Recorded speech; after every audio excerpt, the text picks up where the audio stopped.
चाबी नहीं चाहिए ना. The 5 years that we've used it, we've interacted with SAP so much, and we've found out so many things about it and how good it is to the business, and why not move with like all the digital India movement and all, and also that the other factor that was coming up was they were going out of support, and we had to take a decision as to either buy new servers and luckily then there was this cloud, everywhere going to cloud, going up, so then that is when we decided that rather than going again for the same old practices of having in-house on-prem servers and all, because we also have difficulties managing an IT team at a place where we are located in. Also, what we did financially was we jotted down few points as to what all are the little bit costs that we'll be incurring if we go in for another 5 years of on-prem and if we shift to cloud. So that comparatively for the initial years, first 2-3 years, if you are shifting from on-prem to cloud, it is quite a heavy amount. But over the time, it is more fruitful. Whatever investment that 1% we've given, it is going to give us 100 times the fruits. So that is, we are so sure about it. There was no other thing that...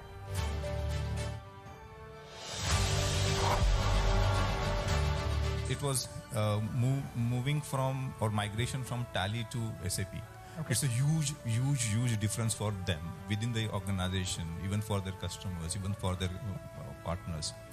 And it was not easy. And then you have a traditional way of doing business, and you have certain processes which you think that this is the best process that we can do it. But when you have SAP coming in and then you look at it, okay, this is different things that are happening, and adopting is something which they need to do it if we wanted to have a successful SAP implementation. Now, for us, that moving from Tally to SAP is a technology change. 1605, the world read its first newspaper. 1920, the world heard its first radio news.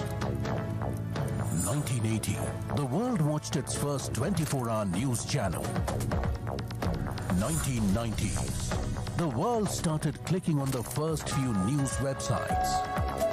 2023, a news revolution is here. Introducing News 9 Plus, the world's first news OTT. Get a heads up on current affairs in a video magazine format. Daily news videos with perspective, insights and analysis, and binge on infotainment and lifestyle web series.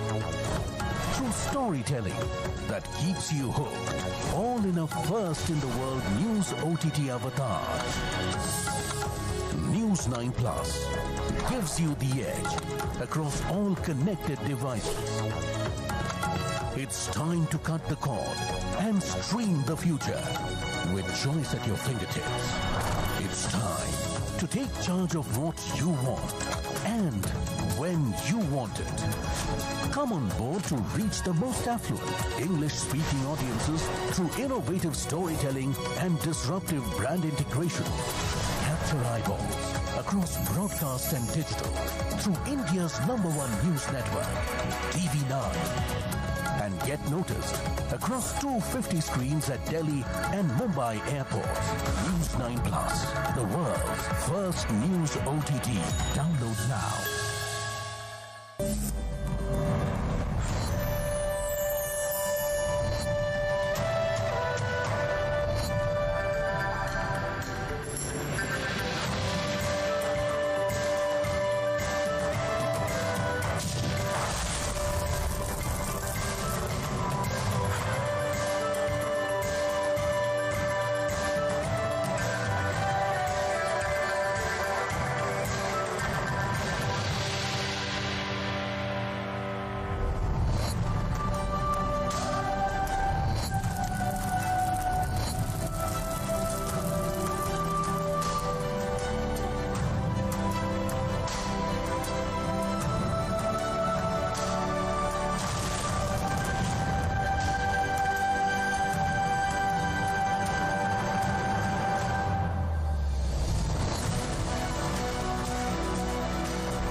reason why we choose RISE with SAP is we wanted to go for a faster deployment, and also adoption is going to become quite faster for us, and also we see the cost saving with doing it.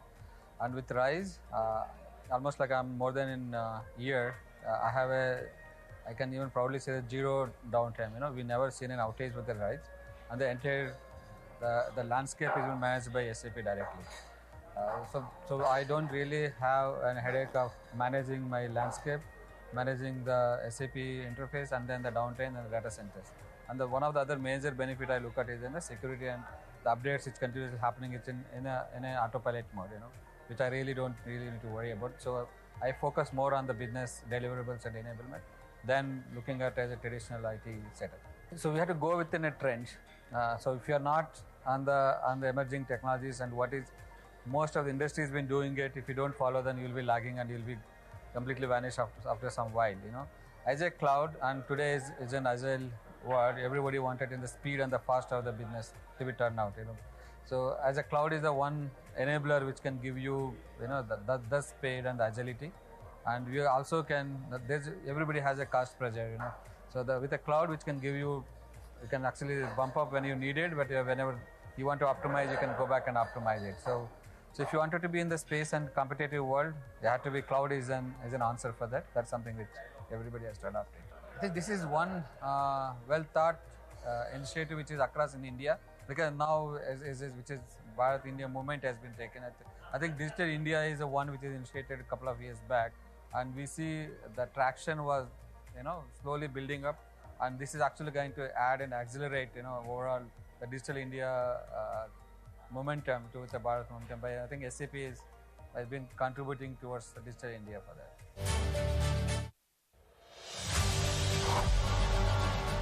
We have implemented SAP HANA 1809, and this will help us, kind of getting a proper visibility across the organization for all the subsidiaries and at the corporate level also. It has been a very good experience today when I'm here, and I feel I'm actually very excited to see the word global and Bharat. And normally people talk about only global movement, etc. But when you're pointed along with Bharat, Bharat is actually the bottom of the pyramid, and it's a good movement. I think it is going to touch everyone. And at the bottom of the pyramid, in terms of the industries, we have a lot of companies, and that is the mass that has to be, kind of addressed to. I think it's a good initiative by SAP and all your partners. I wish all the success for this.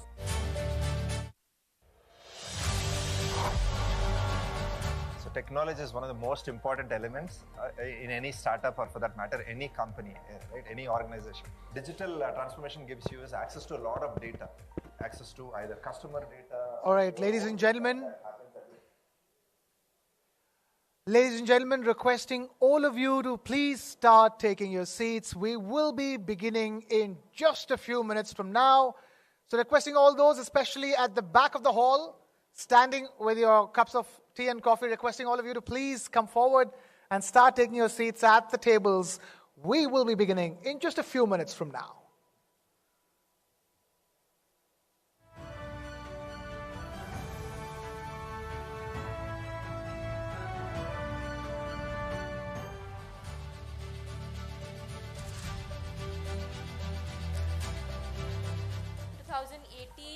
Was the golden year that where we took the great decision to transform the business digitally and go ahead with SAP. We've completed 5 years with 1709, and this is the year, like the coming year, we are going to move to SAP Cloud Public Edition. And now we are at a stage where the employees are saying that, ma'am, we need to at the earliest transform and use SAP RISE, because we've shown them what all are going to be the added advantages that we are going to get with it, how it is going to be more easier, where you don't have to remember T codes and all of that, and you can actually work from home. For an industry like us, we've implemented utility costing, all like the product costing, end-to-end product costing to 95% of accuracy. So that is like the best thing that we've done over these 5 years. the place where we are, the procurement is driven by the cooperative dairies, like the pricing procedures and all of it. And with the help of SAP, we have found out where all the little bit small, what do you say, the little bit of margins and all are there. Yeah, so optimization of the costs, and we are not following their policies, and we are able to give our suppliers better and very more reliable procurement price policies, and that's been the best advantages that our suppliers have had, and they're so happy with us. So that is another advantage. All that has been possible is because of SAP, because there are various kinds of reports and various kinds of detailing, whether it is related to batch, what is the quality of the batch, what is the... We have reached to a traceability level where we can also tell you that 1 liter of milk that is there in our dairy is of what quality, what protein, and is procured at what time, by whom, at what paisa has gone into it. It's that detail that we've gone to, and it is the best thing that has happened.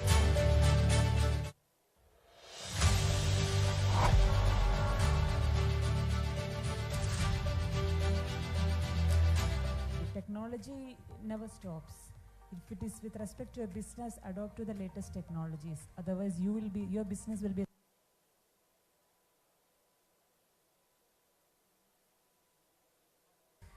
Grow with SAP. SAP always comes with such beautiful captions.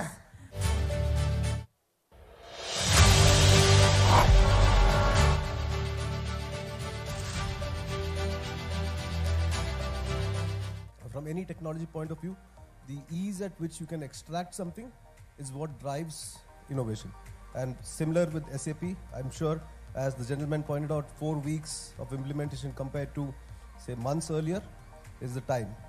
And how well you can educate your customers, whoever they are. Every product, every service has a client, and the ease at which the client can understand what you intend with as less leakage as possible is what will drive innovation in the future.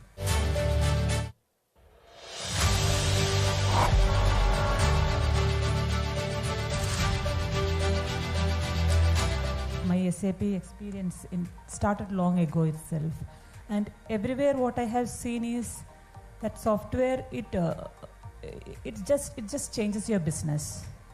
That is what I have seen always with respect to SAP, and they knows very well, like I preach a lot about SAP also.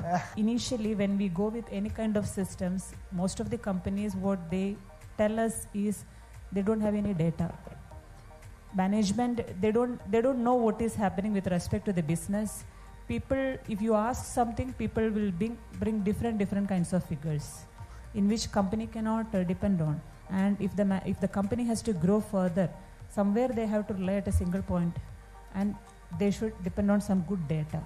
So in my experience, always the system which we are implementing, it always helped with lot of these kind of things, integrations, everything it helped, in fact.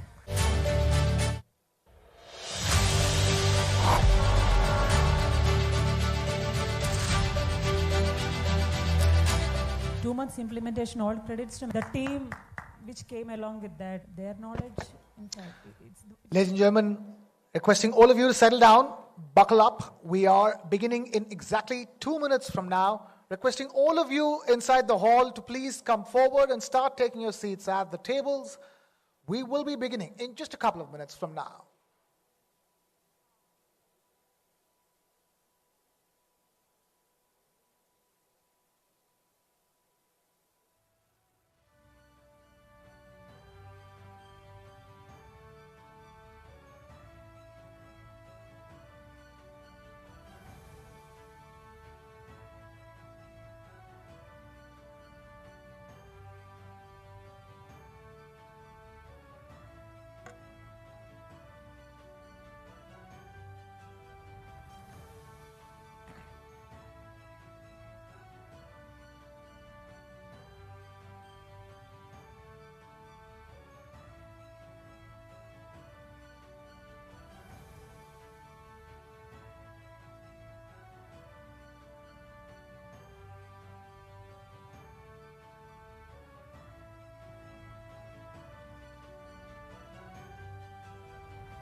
Right, I see some people standing at the back, requesting all of you, those at the back, to please start walking forward and start taking your seats at the tables. We are beginning moments from now.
Hello and a very warm welcome to all those who've come here for the Global Bharat Movement Grand Finale event. The Global Bharat Movement, what a name. It's an ostentatious name, but there's so much meaning behind it. And it's for that simple reason that all of you have taken time out to come here this evening. So many eminent personalities, so many industry veterans, all taking their time out to be under one roof for the grand finale of the Global Bharat Movement. I'm extremely happy, ladies and gentlemen, because before we go any further, I want to understand why we are here better. It's because of this one thing called Global Bharat Movement. And I wanted to tell you what a fascinating journey it's been being part of the Global Bharat Movement. This essentially began as a campaign by SAP India many years ago, nearly 4 years ago, during the peak of the pandemic, during the darkness of the lockdowns. That was the bedrock of the Global Bharat Movement, where SAP India decided to reach out to the mid-market companies all across India, across over 25 sectors that SAP India is present in.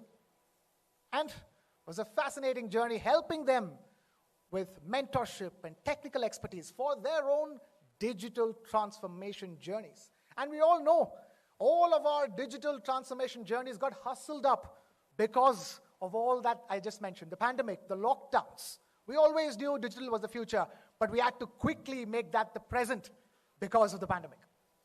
But the fact of the matter is that the pandemic is over and done with. The World Health Organization has officially declared that the COVID-19 pandemic is not a critical threat anymore. So, what does that mean? It means that we are officially in the post-pandemic world for all practical purposes. So the challenges of the pandemic have gone away. Sure, fascinating, very good. But then we are dealing with the challenges of the post-pandemic world. So many challenges, global headwinds, credit crunch, so many issues in economies, especially developed economies. So, Global Bharat Movement, which began during the pandemic, had to be taken up a notch further. You had to up the ante, so to speak.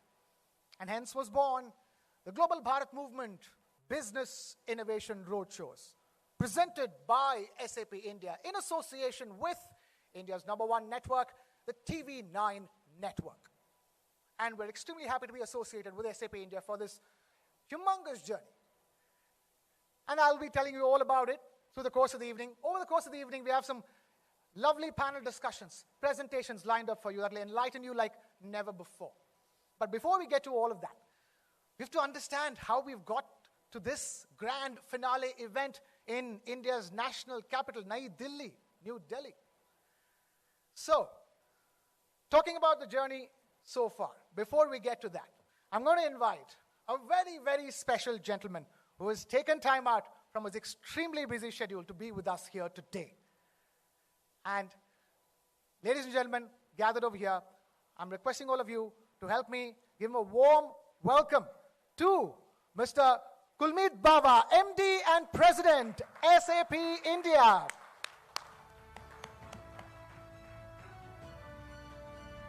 Thank you so much, sir. Stay with us, stay with us. You're going to do a jig or something.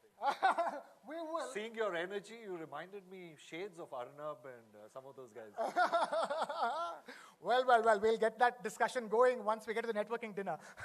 But before that, we have a nice evening ahead of us. And sir, before I give the stage open to you for the welcome address, let's show the people over here who gathered over here the journey so far, the momentous journey of the Global Bharat Movement Business Innovation Roadshows. Ladies and gentlemen, here you go.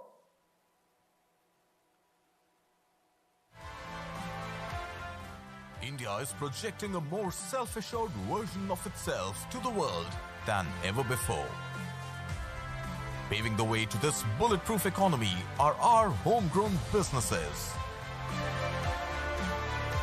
Taking our growth story beyond key business hubs of India to emerging industry clusters across Bharat.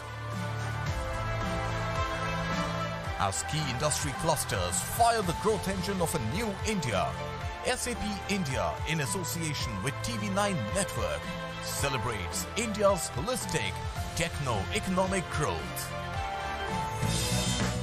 Welcome to Global Bharat Movement, a traveling roadshow that brings together eminent business leaders, tech visionaries, and practitioners across diverse sectors.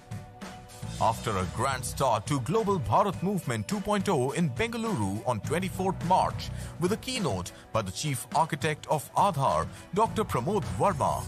India now runs world's largest direct benefit transfer program, DBT. 860 million people, 86 crore people have bank account attached to their Aadhaar. The roadshow in the last 3 months has created many milestones across the length and breadth of the country.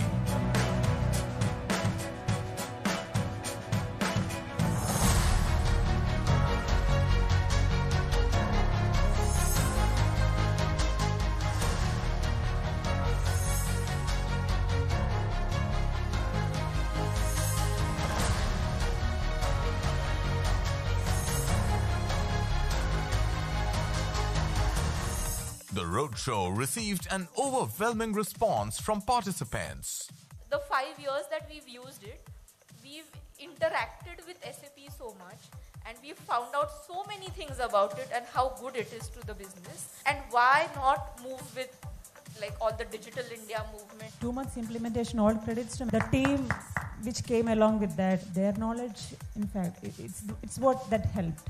And it's a very good planned, like we planned months before itself, before we start all the operations, and great support from SAP also with respect to that. We have migrated 5 major versions of SAP. This is the technology, and this is the SAP consistency. We found it, and we really like that. And we safely moved our data into newer versions.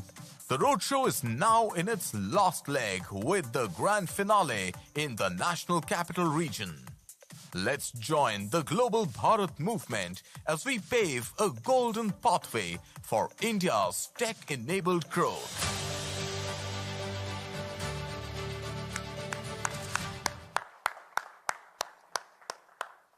Ladies and gentlemen, without further ado, I'm going to leave the stage for Mr. Kulmeet Bava for the welcome address. Thank you, and I was wondering whether I should just go there or is he actually going to have something else up his sleeve. Look, that was a brilliant video. I really loved it. I loved the energy in it, and I think more than anything else, and I was talking to Praveen and some of the team, just the last 3 months and the incredible manner in which this whole event or this movement, the Global Bharat movement, has unfolded. Kudos to all of you. Kudos to everyone involved. Congratulations. A huge congratulations. And also to you, Krishna Kumar, for the energy there. It's very difficult to go after someone with that kind of an energy. But thanks for that introduction. And look, I am told that the initiative over the last few months has actually gone and touched more than 5,000 businesses across the country. That's a lot to do in 3 months, right? Is that the right number, Puneet? Yes. So 5,000 businesses touched over 25 geographic clusters, as I call it, because when I wanted to clarify, is it 25 cities, I was told no, it's 25 clusters, so it's more than 25 cities. Absolutely amazing. I don't think it could be better. But look, before I move on, a very warm welcome to all of you. Good evening. It's amazing to see so many wonderful faces, so many customers, so many partners with us here, so many well-wishers, let me just put it like that, to join us at this event. So it means a lot to us. Thanks a lot for joining. And you know, I liked what was the name? Gargi Thorit, if I saw it right. So I love people talking about what we are doing, not just the good stuff, but also stuff that we are not doing so well, because that's what helps us raise the bar, that's what helps us do better by the day. But fantastic video, great initiative, thank you very much. Look, we are living in very, very exciting times, right? From a world perspective, and then I'll come to India. When I get into the world perspective, everything that we're hearing and seeing on generative AI, and we're going to hear more from our colleagues at Microsoft a little later, everything to do with longevity, everything to do with biotech, the kind of innovations happening in space, I think we're at that cusp, some kind of a cusp that we've seen many times, at least I've seen it quite a few given my age, whether it was the advent of the internet or whether it was the mobile coming in. I think with AI, with generative AI, we're going to see another cusp. There's going to be another change. The world order is going to change. A lot of changes. And then again, we are in one of the most exciting places in the world, which is India. So a lot happening, especially in India. And I wanted to take a minute on this picture here. I know I had shown it a few months ago. So this is dated. This is about 2.5, 3 months old. And this is the German delegation that had come to India. So it had power-packed some of the brightest CEOs from some of the most powerful German companies. Of course, our own CEO, Christian Klein, was part of that delegation.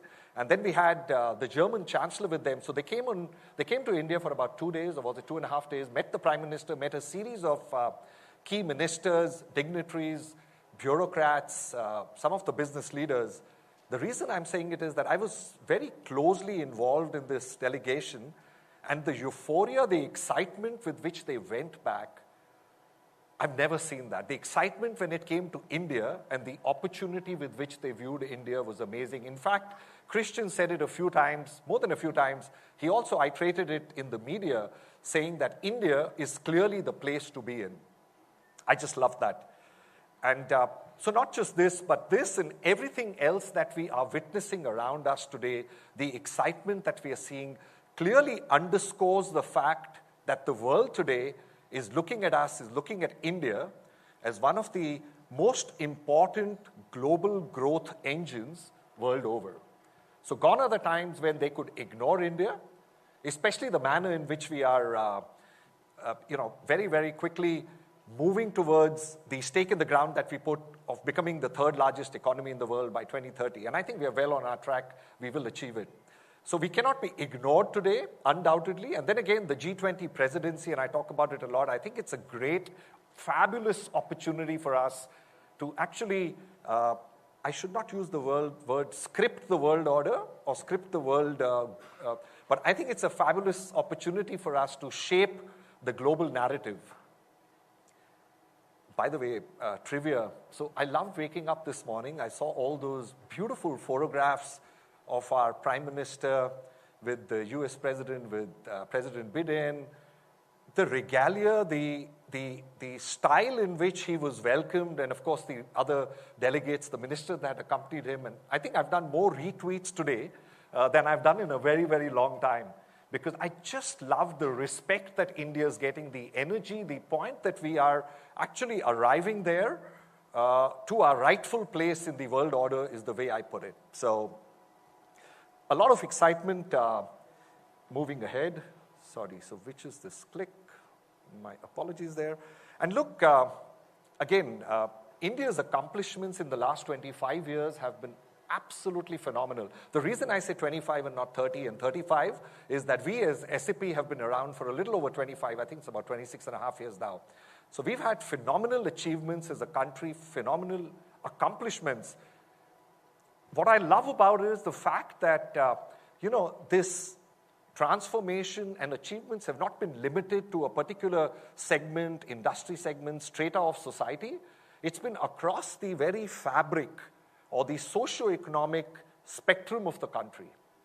And that's to say a lot, right? So can you imagine today, 97% of households in India have electricity and power. For a country like India with our population, that's no meaningful achievement. Look at what we've done on the UPI. Look at what we're doing with the fintech revolution, what we're doing on the Aadhaar. 9,000 crore digital transactions through the UPI resulting in $3 trillion of transaction. That's amazing. Show me one country. Okay, forget it. Show me one continent put together that can emulate us on the Aadhaar and what we are doing there. I don't know. Look at our whole story around aviation. 100 world-class airports, and I was reading somewhere we're going to double it very quickly. That's the stake in the ground. Super amazing. I just love it. And two of the largest aircraft orders for the world. I thought we had done it with the Air India Tata Group a few months ago, and then a few days ago came Indigo, which was probably even bigger than that. I don't remember the exact numbers, but absolute amazing excitement in the country, and the same story on the roadways and on the railroads that we see in India. So we would have constructed more highways and roadways in the year or the decade ending 2025 than we did from the very start post-independence. And last Sunday, trivia again for you, my wife and I were on the, Ashwini, we were on the Mumbai Expressway, and we were going out for something. I'll tell you later for what. You will identify it very well. But it was such an amazing experience to travel on that road. I don't know how many of you have done that. Can I have hands? Okay, 7, 8, 5, 6, okay, 8, 10. I loved it, right? The 4-lane, 5-lane, whatever it was, I forget. The experience, the road quality, the signposting, the signage, it was absolutely amazing. Perhaps one of the best I've seen in the world, and I've traveled a lot. So the story keeps getting better as we move. But what humbles us immensely, what humbles me immensely, is just to understand the manner in which SAP has been intrinsically involved for the last 2.5 decades in this growth that India has seen. So we've moved hand in hand, arm in arm, walked instead with India, with the nation, as India's grown. So while the economy has grown about 10x over the last 25 years, today we touch more than 65% of India's GDP. So the way I like to put it is from the milk that you consume every day to the, the cooking gas in your house with which we cook, the LPG gas, all the way to the car that you came here in, the train that you travel in, the aeroplane or the flights that you take. Look at it any which way. Chances are, or then again, the mobile phone that we remain so glued onto these days, chances are that every single waking moment of the day, you're touched by SAP, directly or indirectly, because very simply, we end up powering most of these organizations that actually provide these products and services. So a great story as far as India is concerned, and our growth, like I was saying, it's uncanny. It's almost been as if it's been in tandem with the way the nation has grown. And I'll explain. So for those of you who've been associated with SAP in the early years, can I have a show of hands again? Is there anyone in this room before 2010? Okay, 1, 2, 3, 4, 5. Not SAP employees, come on. I know we'll have hundreds of them, 25 years plus. That's not the point. So okay, fantastic. Thank you, sir. So look, initially when we started, and I wasn't here, but it was select few metros, a couple of industry segments that we chose, whether it was aviation or energy or utilities, whatever, right? So we chose some of those industries, chose some large enterprise accounts and took them to the next stage, largely in the key metros. That was our footprint. And then if you look at the next decade, the decade starting 2010, we witnessed a huge amount of growth. So in terms of footprint, where we started playing, we went out to more than 20 cities across India. A large part of this growth was fueled because of the MSMEs, because of a lot of you in this room. And that was the growth engine that India saw. And with that growth engine, SAP continued to grow. It was phenomenal. That was also the time when we evolved as a cloud company or transitioned into a cloud company through a series of both organic and inorganic growth, a lot of acquisitions. And we had about 1,000 businesses that transformed with our help by the time we hit the year 2020. They were cloud-enabled, they were agile, and they loved what they saw. And then if I was to look at the last few years, the last 3 years, 2020 and beyond, I think anything that we ever dreamt of as SAP in India, we went and surpassed that. So for the longest of time now, like I said, for the last 2.5, 3 years, we are one of the fastest growing countries. I want to be politically right. One of the fastest growing countries in the world for SAP. We've doubled our footprint on the cloud very clearly. We are amongst the top 10 revenue contributors. I could go on, and yet we are barely scratching the surface. And this is what I tell the teams all the time. There's so much to do. Just to try and grow at the pace that India is growing is absolutely phenomenal. And today we are in 63 cities. Everything from Nasik to Vizag, or from Coimbatore to wherever, Jamshedpur, right? Today we have customers who are very quickly harnessing, embracing the cloud technology, not because we are telling them to, because they're seeing the ROI, they're seeing the agility, they're seeing the nimbleness that they can get by moving on to the cloud or by harnessing cloud very quickly. And from an innovation perspective, look, we continue to lead the charge as we've always done. And you know, this whole AI thing, and I know you're going to come up later, our partners from Microsoft, but we've always, I think it's been a decade, we've always embedded what we call business AI into the fabric of our solutions. So it's no fancy word that we are superimposing. Now, of course, with generative AI, we're again back to the drawing board, embedding a lot of that in our solutions, and also partnering with some of the finest out there so that we can leapfrog and catch the wave, ride the wave as we move on. So look, to summarize this leg, clearly, India is on a rocket ship. No two ways about it. There is no better time to be in India than now, this moment, today. Now, you know, if I look at what's going for us, I could go on for an hour, but just the domestic consumer market that we see around us, the demographic dividend, the youth population, the pace at which exports are growing, the rapid pace at which exports are growing, we clearly have a unparalleled competitive advantage today vis-a-vis any other country in the world. So this is the time, this is the place for us to be. And then there are certain key trends or themes or mega trends, or call it what you may, which are going to be super important for us as a country. We will need to ride the wave, we'll need to understand them, we'll have to do right by them. And by the way, they are also key focus areas for us at SAP. So I'm going to take the next 5-6 minutes talking about some of those trends within the time that I've been given, hopefully.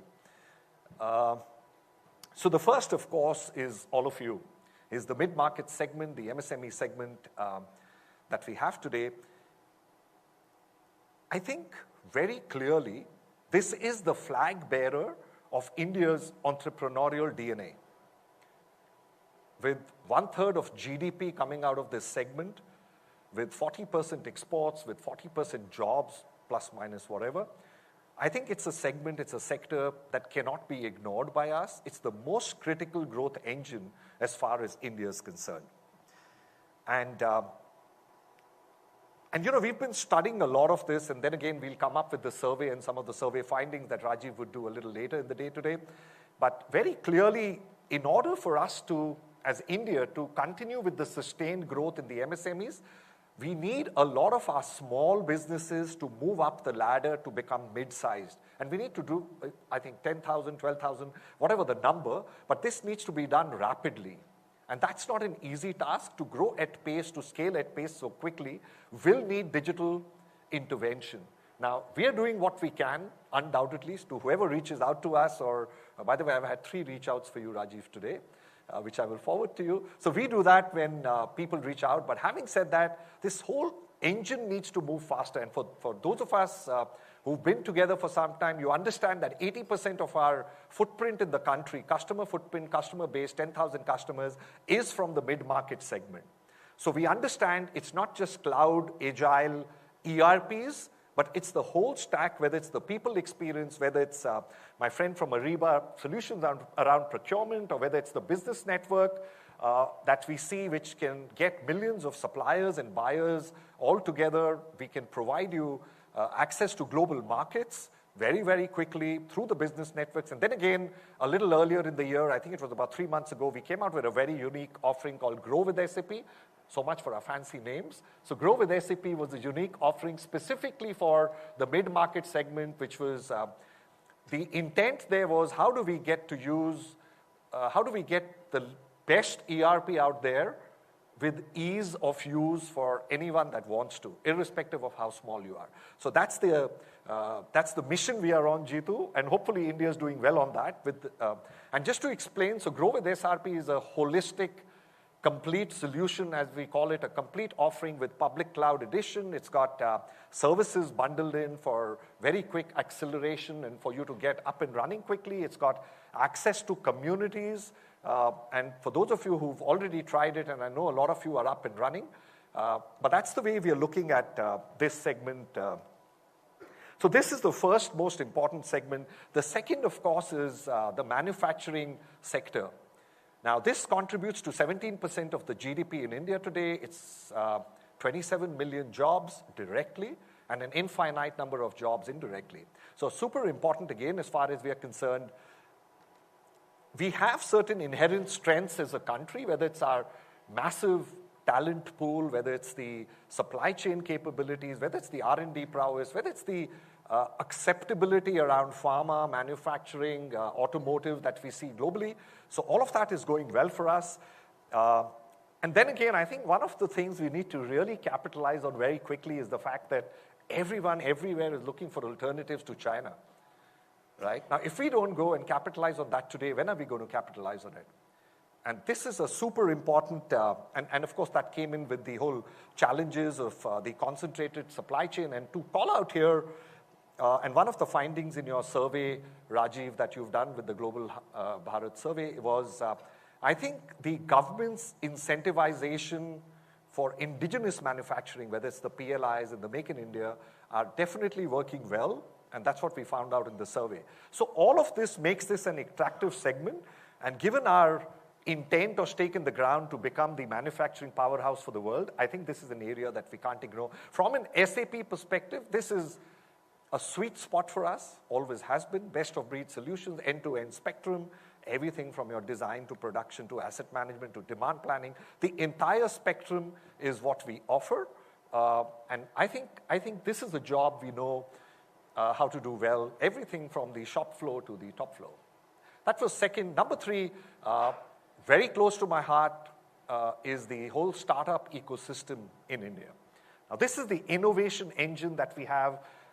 I love the vibe, I love the energy of this startup ecosystem and the pace at which these startups are growing. Today it's deep tech, today it's AI, today it's a lot of cool stuff where funding is coming in, and then again, now funding is bad, etc. But overall, this is a massively important segment. The good part about this, and calling out one super important point, 49% of our startups today in the country are from tier 2, tier 3 cities.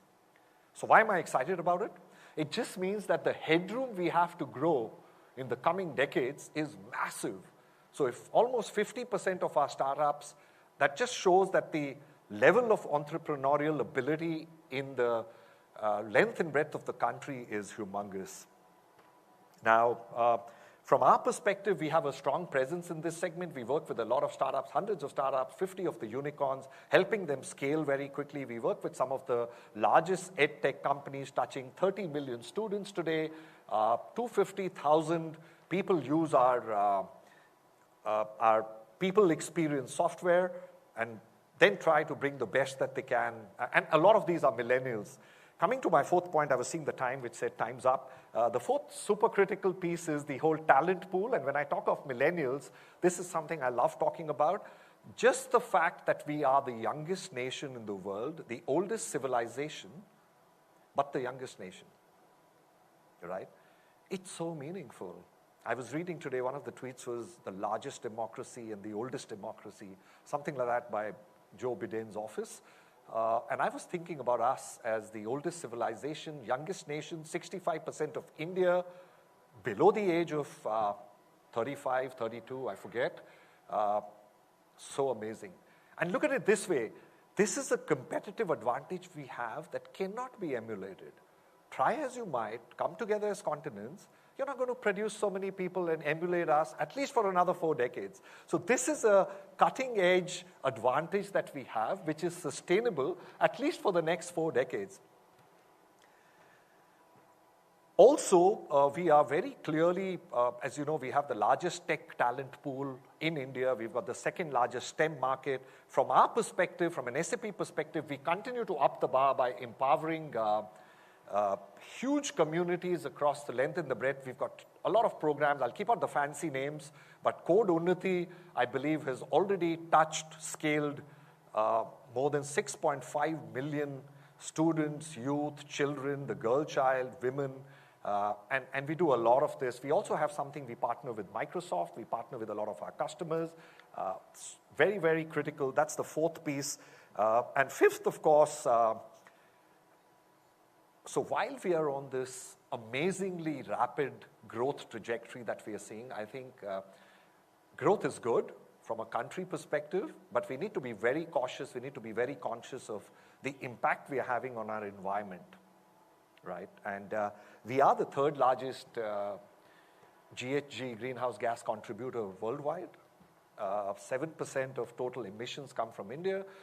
I'm not saying good, bad. I'm just saying these are the statistics. We can interpret them whichever way we want. But I think it's a collective onus on each of us in this room, outside, watching, that how do we harness, how do we control the ecological impact of the growth?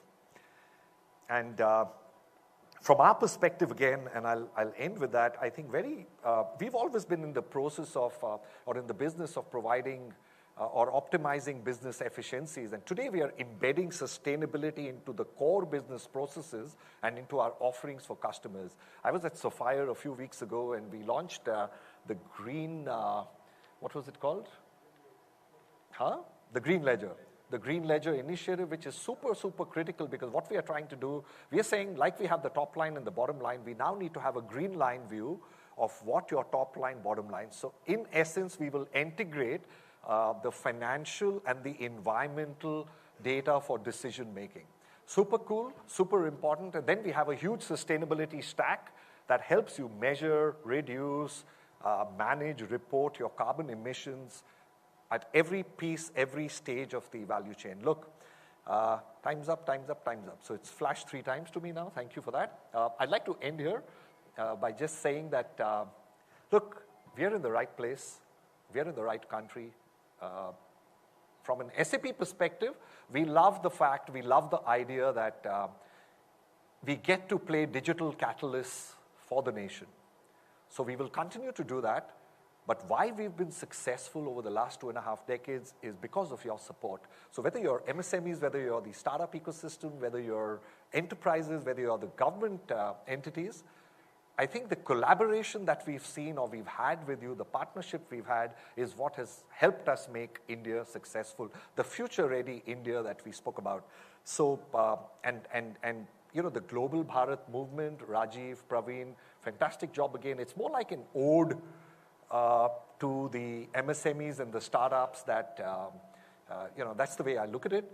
But with that, I end. Thank you very much. Thank you for joining us today. It means a lot to us. Enjoy the rest of the evening. Look forward to interacting with you. Bye-bye.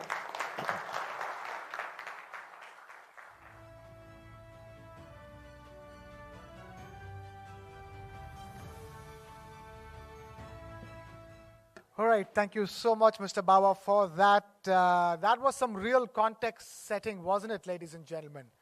So, before we move any further, I have a couple of very important announcements to make regarding the evening.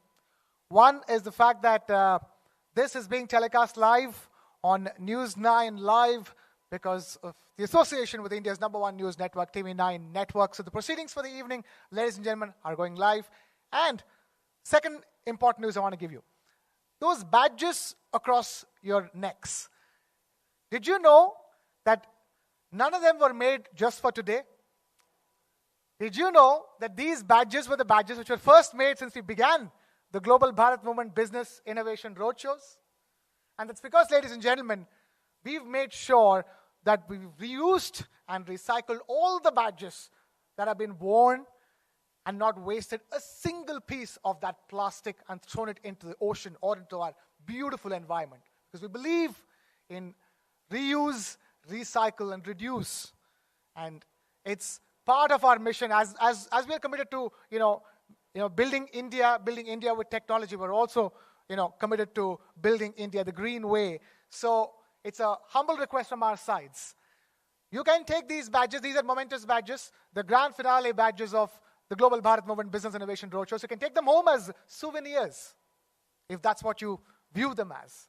If you view them as souvenirs, please take them home. Please keep it at home in a good place. But if not, we give you the option. You can hand it back to us, and this goes back as well to be reused and recycled. But the fact of the matter is, ladies and gentlemen, we here are in the sustainable way as far as developing the future is concerned. So, and with that, it's time to move on with the proceedings for the evening. As I've been telling you, many, many interesting people lined up. And for now, the grand finale event, ladies and gentlemen, is indeed in partnership with Microsoft Azure. And right now, it's time for somebody from Microsoft Azure to take the stage. Now, before they do, let me tell you a little bit about who will be taking the stage after this. She is a seasoned business leader with more than 2 decades of experience in business applications, B2B marketing, consulting, technical program management across IT, financial services, consumer goods, life sciences, automotive, and service industries. Now, she is currently the Azure Business Group lead and is responsible for the Azure Core Data and AI and App Innovation Charter in India. Now, before joining Microsoft, she has worked with many organizations, big ones like SAP, before being at Microsoft, and also companies like Oracle Financial Services. She is an alumnus of the Indian Institute of Management, Calcutta. And she has also earned a distinction from the Microsoft INSEAD Online Business Strategy and Financial Acumen Program. Phew. That's quite the introduction for this person. Ladies and gentlemen, please help me, join me in putting your hands together for Himani Agarwal, Azure Business Group Lead, Microsoft India.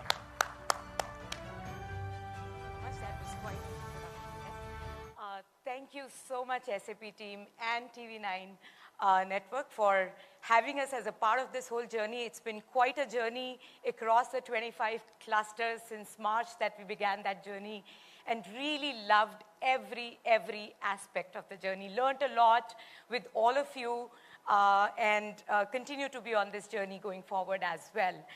I couldn't agree more with you, Kulmeet, how things are really changing. We are at the cusp of really a technological revolution, which is going to change everything that we know as today. From healthcare to education, from transportation to telecommunication, from financial services to manufacturing, actually everything. The way we live, the way we communicate, the way we work, everything is really going through a significant change given how AI is impacting everything. And it is a moment for India, as you rightly said. I want to start with a video which is very close to everyone at Microsoft especially.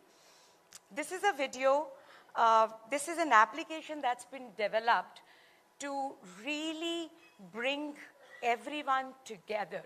It is about respecting the diversity that exists, whether it is a language diversity, whether it is a rural-urban diversity, whether it is a diversity of information being available to people or not being available to people.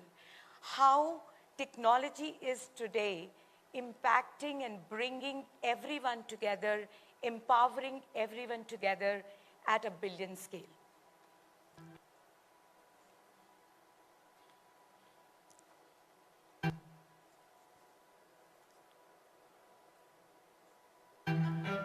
मैं एक किसान हूँ अपने ही गांव में हमारी ज़मीन है 2 एकड़ उसमें ही हम खेती उगाते हैं रबी की और खरीफ की दोनों फसलें उगाते हैं जिसमें गेहूँ है जवार है बाजरा है तिल्ली है सरसों है बट यहाँ मेवात में अंदर बहुत से गांवों में न्यूज़पेपर नहीं पहुँच पाते हैं ये सरकारी स्कीमें पहुँचती हैं लेकिन ग्रामीण इलाकों में लोग योजनाओं की स्कीम पहुँच भी नहीं पाती है These are all communities living in media dark areas, which means that penetration of traditional media like television and radio is very sparse.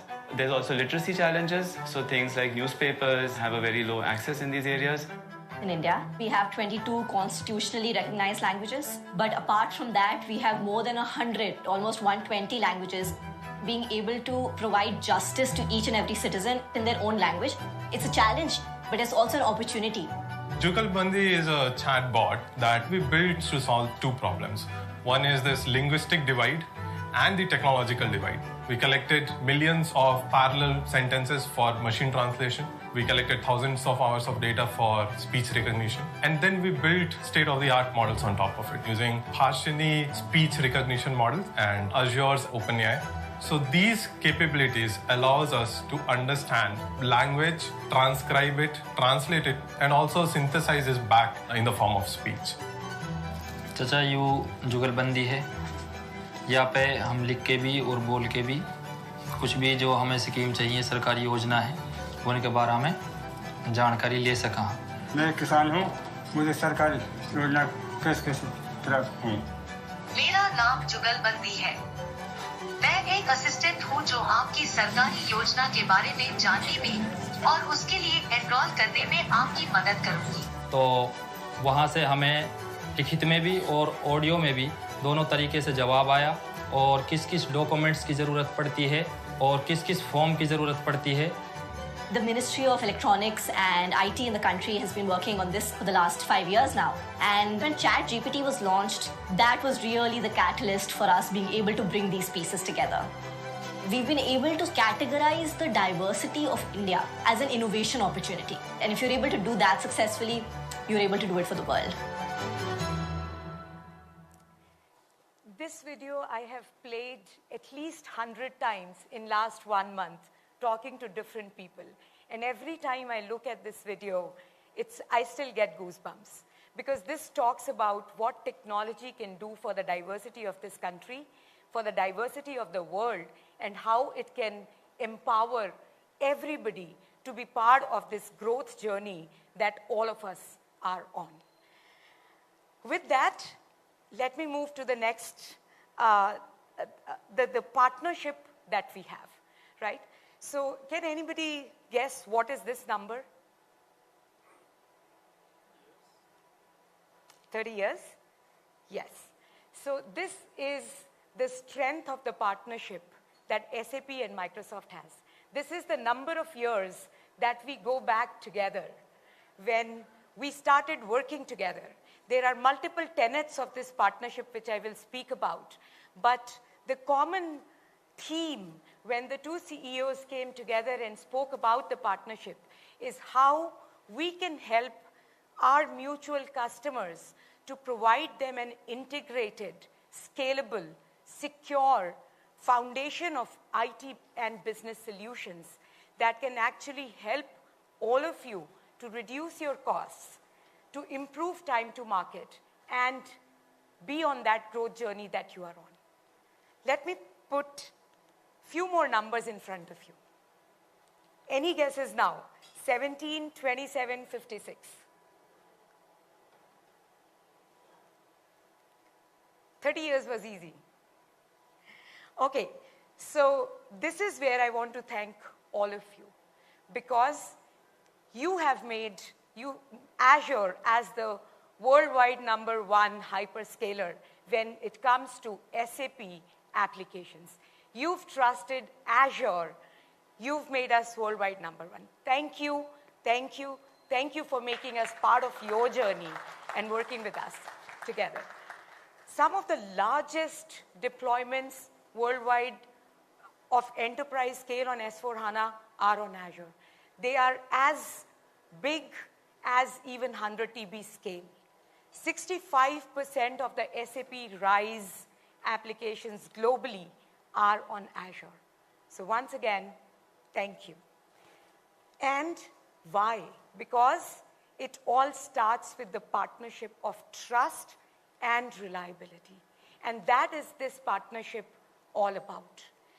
It's a cloud platform which is optimized for SAP. It makes your lives much more easier because there are industry journeys that are there. There are reference architectures that are there. There are common programs which are there, which is built on the foundation of security. Second, compliance. It's not just security, it is compliance and governance. And the huge amount of data that you have in your organizations, coupled with all the other tools and technologies that are there, which when come together, they help you bring those insights and innovation. And the innovation that drives business results. And we'll talk about some of these things today. The second tenet of the partnership, it's not just about something that we are bringing for all of you. It's about, first, we lead the world with that. We trust each other to run our respective systems, our respective organizations on the technology provided by the two providers, right? So yes, SAP runs on Azure and Microsoft runs on SAP. So SAP runs on Azure. When it was about SAP to decide to move to cloud, the question was, SAP IT, global IT teams, which hyperscaler would they choose? Which hyperscaler would they trust to move all their business systems on? And that is when they chose Azure, because they know it needs to exist in the hybrid world. And that is Microsoft DNA. The agility, the security, the enterprise security that is provided, the ease of use, which makes it so simple for adoption, that is what we provide with Azure. And that gave 10% savings on operating expenses to SAP. Now let's hear the similar story from Microsoft side as well. This is just one example. Microsoft has so many systems that are on SAP which run on Azure, right? So one example, which is modern finance. The cash flow data transformation that was needed in the organization. So what we did was we connected the cash flow data to a broader financial data ecosystem. Brought in the machine learning there, and all the cash flow that was static, quarterly of course, that would come in, that actually started coming real time on a daily basis. So we were able to predict on a daily basis much more insights into the cash flow that we had, and also the quarterly predictions were done. And what it helped us standardize the supplier payments from the non-standard ones. They got reduced from 27% to 10%. And just with this one initiative, we saw $25 million worth of efficiency gains. That's a story, and that's just one part of it. There are many such stories in Microsoft itself. It's just one that I have spoken about today. And the third tenet, which is SAP on Azure drives innovation. It's across four things, I would say. First, data and analytics, because it's all about data. Any transactional system that you're building, yes, of course, you're building it for the processes, but it's the data which you are bringing in to create those decisions that you need to take. Second, around the productivity. Of course, all of our employees, they need to be able to use it much more efficient, much more fast. Innovations in the application world that is there today, and the foundational security, the cloud operations, and the governance. When it comes to innovation, of course, you cannot not talk about generative AI. So I just want to talk about generative AI a little bit, which everyone today starts with ChatGPT. By the way, ChatGPT is just one application of generative AI. Yes, it is the fastest growing application in the history of internet. 100 million plus users in record time, running on Azure infrastructure, running on Cosmos DB, providing that global distributed scale that it needed. So 3 models that are there. First, the text-based model, which is GPT, right? 3, 3.5, 4, we call it GPT-X. So ChatGPT or any language, natural language-based work that's happening on the GPT model. So when we talk about ChatGPT, the first question that I get asked is, what about my data? It's been trained on the public data. Can I use it on my enterprise data? Yes, that's the enterprise ChatGPT. And there are many, many customers. Pretty much every day, at least 1 or 2 customers are going live in India. We have Make My Trip. You spoke about Indigo. I was speaking to the Indigo team. There are a few use cases that they have already gone live. And there are more that they're going live with.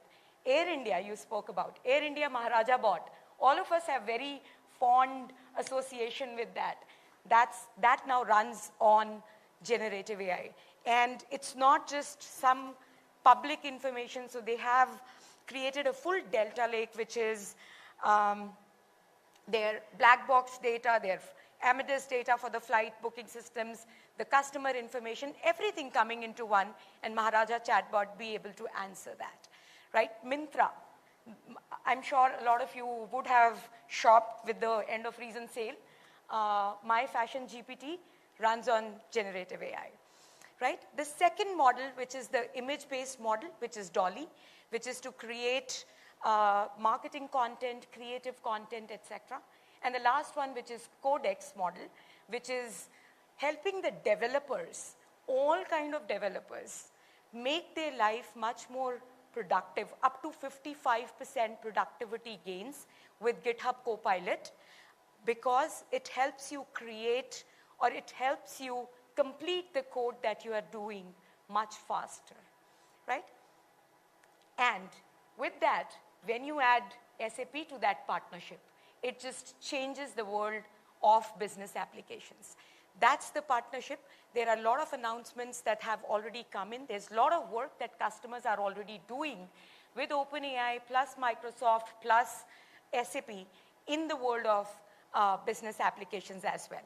And the speed of that innovation is really, really fast. So the first one that we have announced it together is Azure OpenAI plus SAP SuccessFactors along with M365 Copilot and Copilot for Viva Learnings.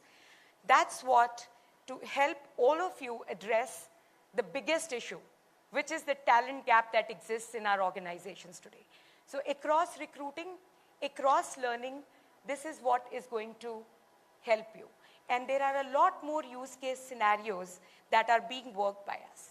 The first one is all around data, right? So you have all the left-hand side data which is there. There is all the SAP data which is there, supply chain, procurement, all of that that exists, financials, CRM, marketing, all of that that comes in. And on the other side, the right-hand side, there is external data that is coming in from other sources. Production line data could be there. There could be social unstructured data that could be there. There could be IoT devices, sensors, and all of that data that is coming in.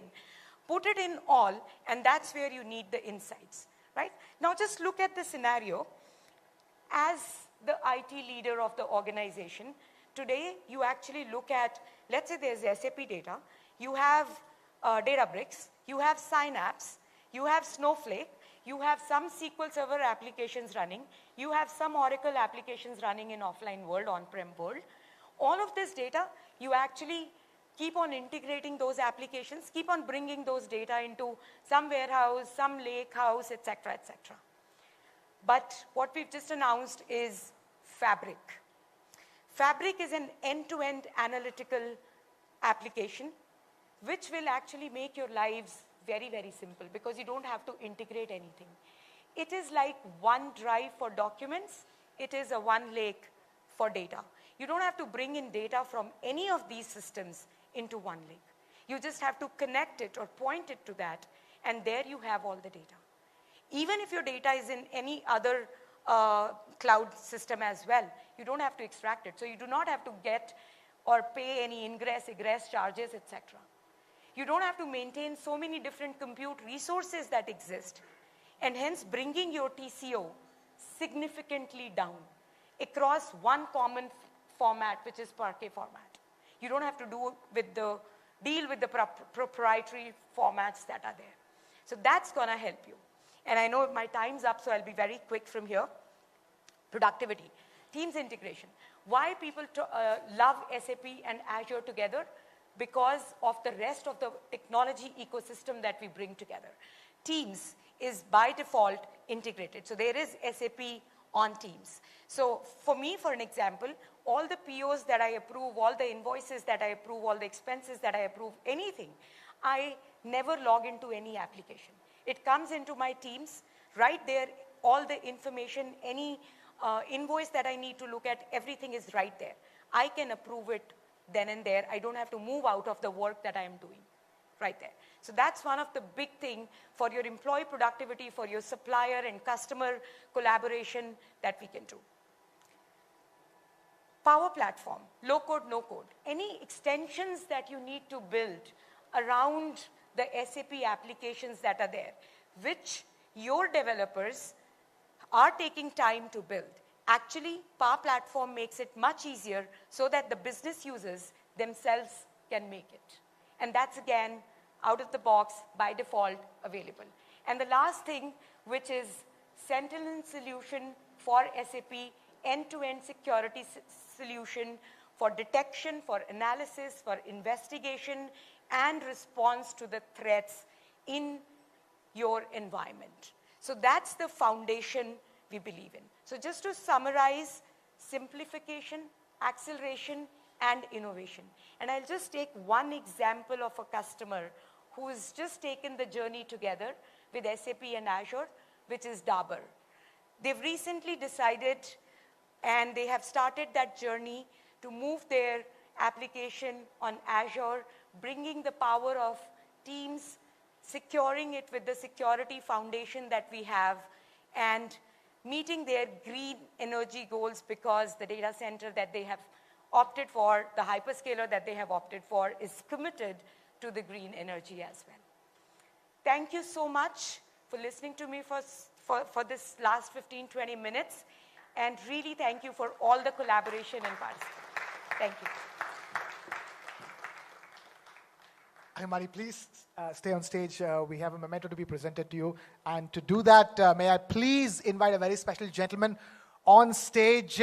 He is the group editor for TV9 Digital. Ladies and gentlemen, please put your hands together for Mr. Panini Anand. I'm requesting him to please hand out the mementos and the bouquet to Himani.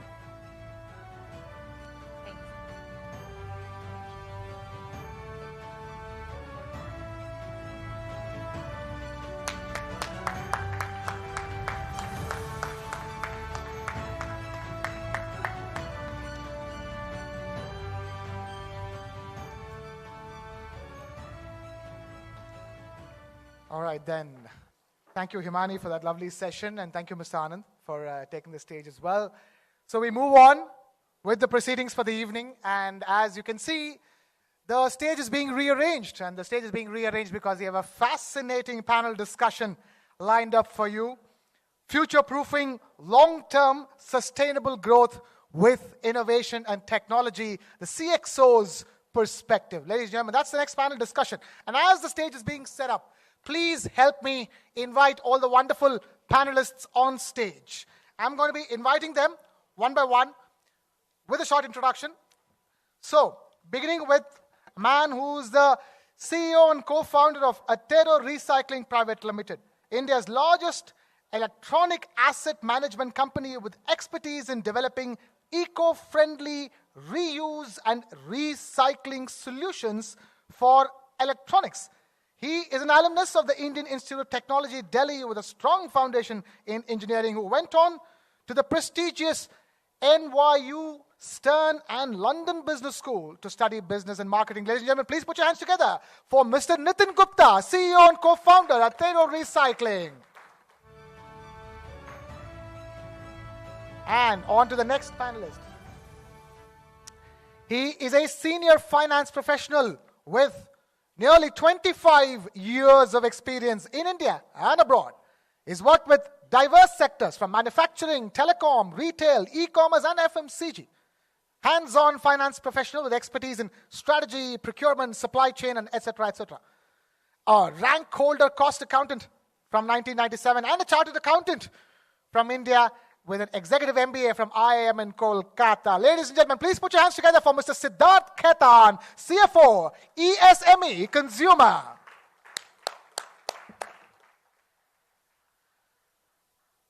Right, two more to go. He heads the sales and retail operations at one of the most iconic shoe brands in the country, Liberty Shoes. And after completing his graduation from Delhi University, he joined his iconic family business. And over the past 32 years, he's been instrumental in expanding the footprint of Liberty Shoes in India. Ladies and gentlemen, please put your hands together for Mr. Anupam Bansal, Director, Liberty Shoes.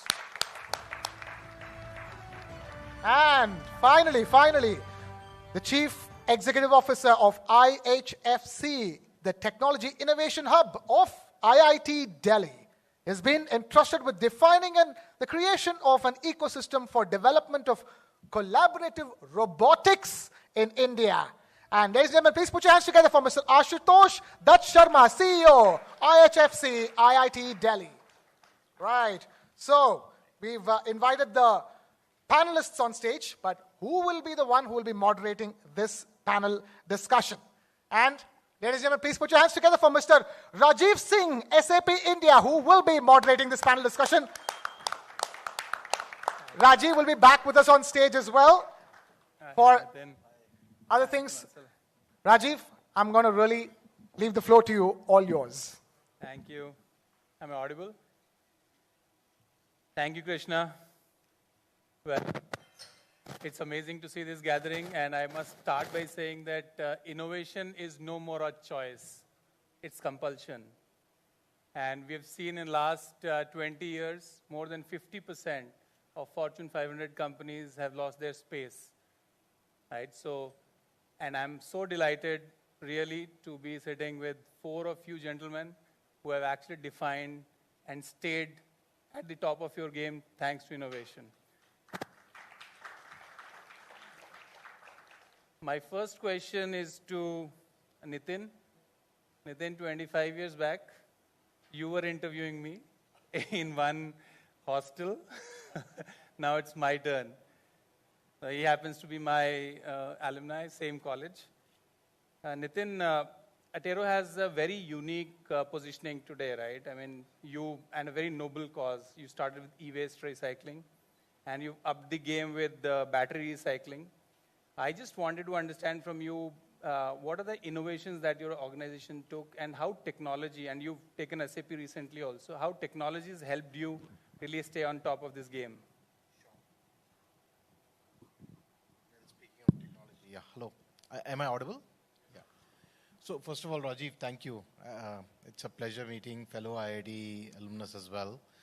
Thank you for inviting us. So see, essentially, in my opinion, innovation for businesses is across the board, right? Innovation can be, for certain sectors of businesses, can be only technologically oriented. For certain sections of business, can be operation or business process oriented as well. Specifically coming back to Attero, from our perspective, we are a very heavy tech company. Essentially, we are a deep tech company with a very strong focus on sustainability, right? As a company, we have 38 granted global patents on recycling technology developed by us in India. The patents are in US, Europe, China, other parts of Asia, including India as well. And we're the only company in the world which generates carbon credits per ton of waste recycled, right? So significant amount of technical innovation has gone into building Attero. which basically relies on mechanical engineering, chemical engineering, and metallurgical engineering.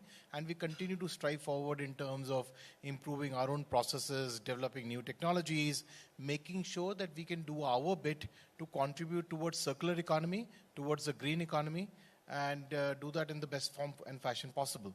As part of that process, we're very excited to be part of this SAP ecosystem as well, because what SAP helps us do is make sure that all the innovation that we're doing in R&D labs and putting into our production processes, all that is streamlined with a wealth of information that flows back, right? So that's my views on those topics. Oh, thank you, Nitin. In fact, very interesting to tell you, Kulmi talked about Green Ledger. It's something, an innovation that SAP has brought into its ERP, where we are actually going to capture the carbon emission transactions in ERP, which aligns with what you do, right, for sustainability. Absolutely. Thank you. Thank you, Nitin. Moving on to Siddharth, cosmetics, hyper-competitive industry, right? And I like the tagline of ESME called democratizing beauty. That's a very strong one. I just wanted to ask you, how are you using technology to really remain competitive and at top of your game in this industry? Thank you, Rajiv. I believe I'm audible with this. Yeah. So as Rajiv mentioned, we are a cosmetics company. We hold 2 brands. For us, innovation is at the core of the company. So it's a consumer company. Being cosmetics, we need to innovate and kind of put new products in front of the customer literally every year. From our perspective, about 15 to 20% of our revenue comes in from new products. So that's the essence of new products, that's the essence of innovation on one side. Now that's really a product innovation which we're talking about. Now how does it relate to a tech, and how do we use tech to get it on board, and what's the user and what the essence of SAP on the same as well.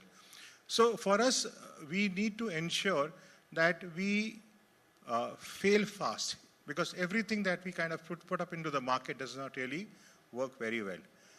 We need to learn how to fail fast, how to innovate, re-innovate, and kind of get back to the market with what is required.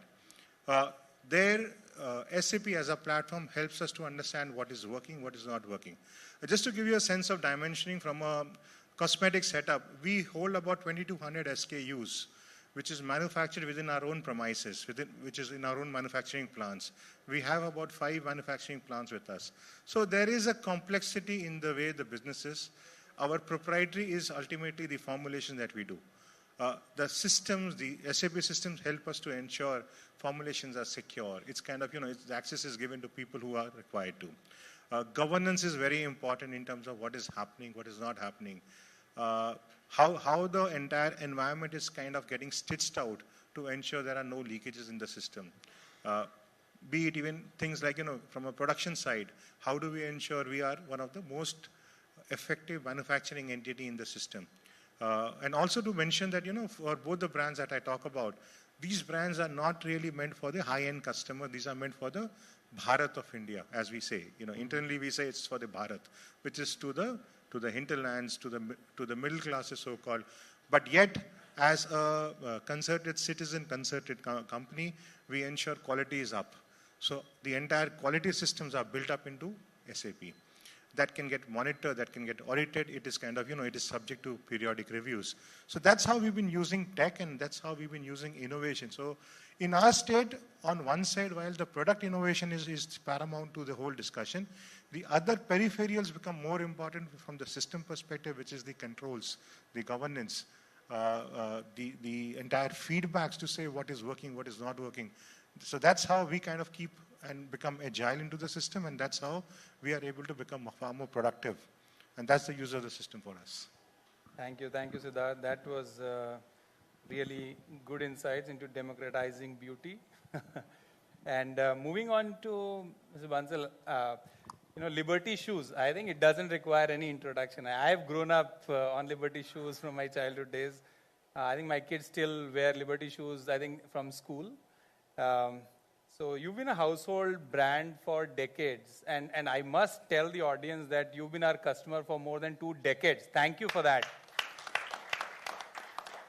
I just had one question to you. What is it that you keep innovating that keeps you ahead of the game in this industry again, right? I mean, you've been maintaining your leadership. what are the key innovations that you undertake in your organizations to make you stay on top of your game? Sure. So definitely, I would focus more on talking about the IT innovation. Otherwise, in product innovation, we need to keep on innovating every day, every minute. I'm happy to share that we introduce almost 5,000 styles every season to just be in business of fashion. Fashion is something which we need to, keep on offering new styles. As far as technology is concerned, it's quite a mind-blowing thing for a more manufacturing-based industry. I was so excited in 2000 as a millennium. So that was the first project we introduced, and I was a project manager for SAP at that point of time. Believe me, I had the hardest time that time.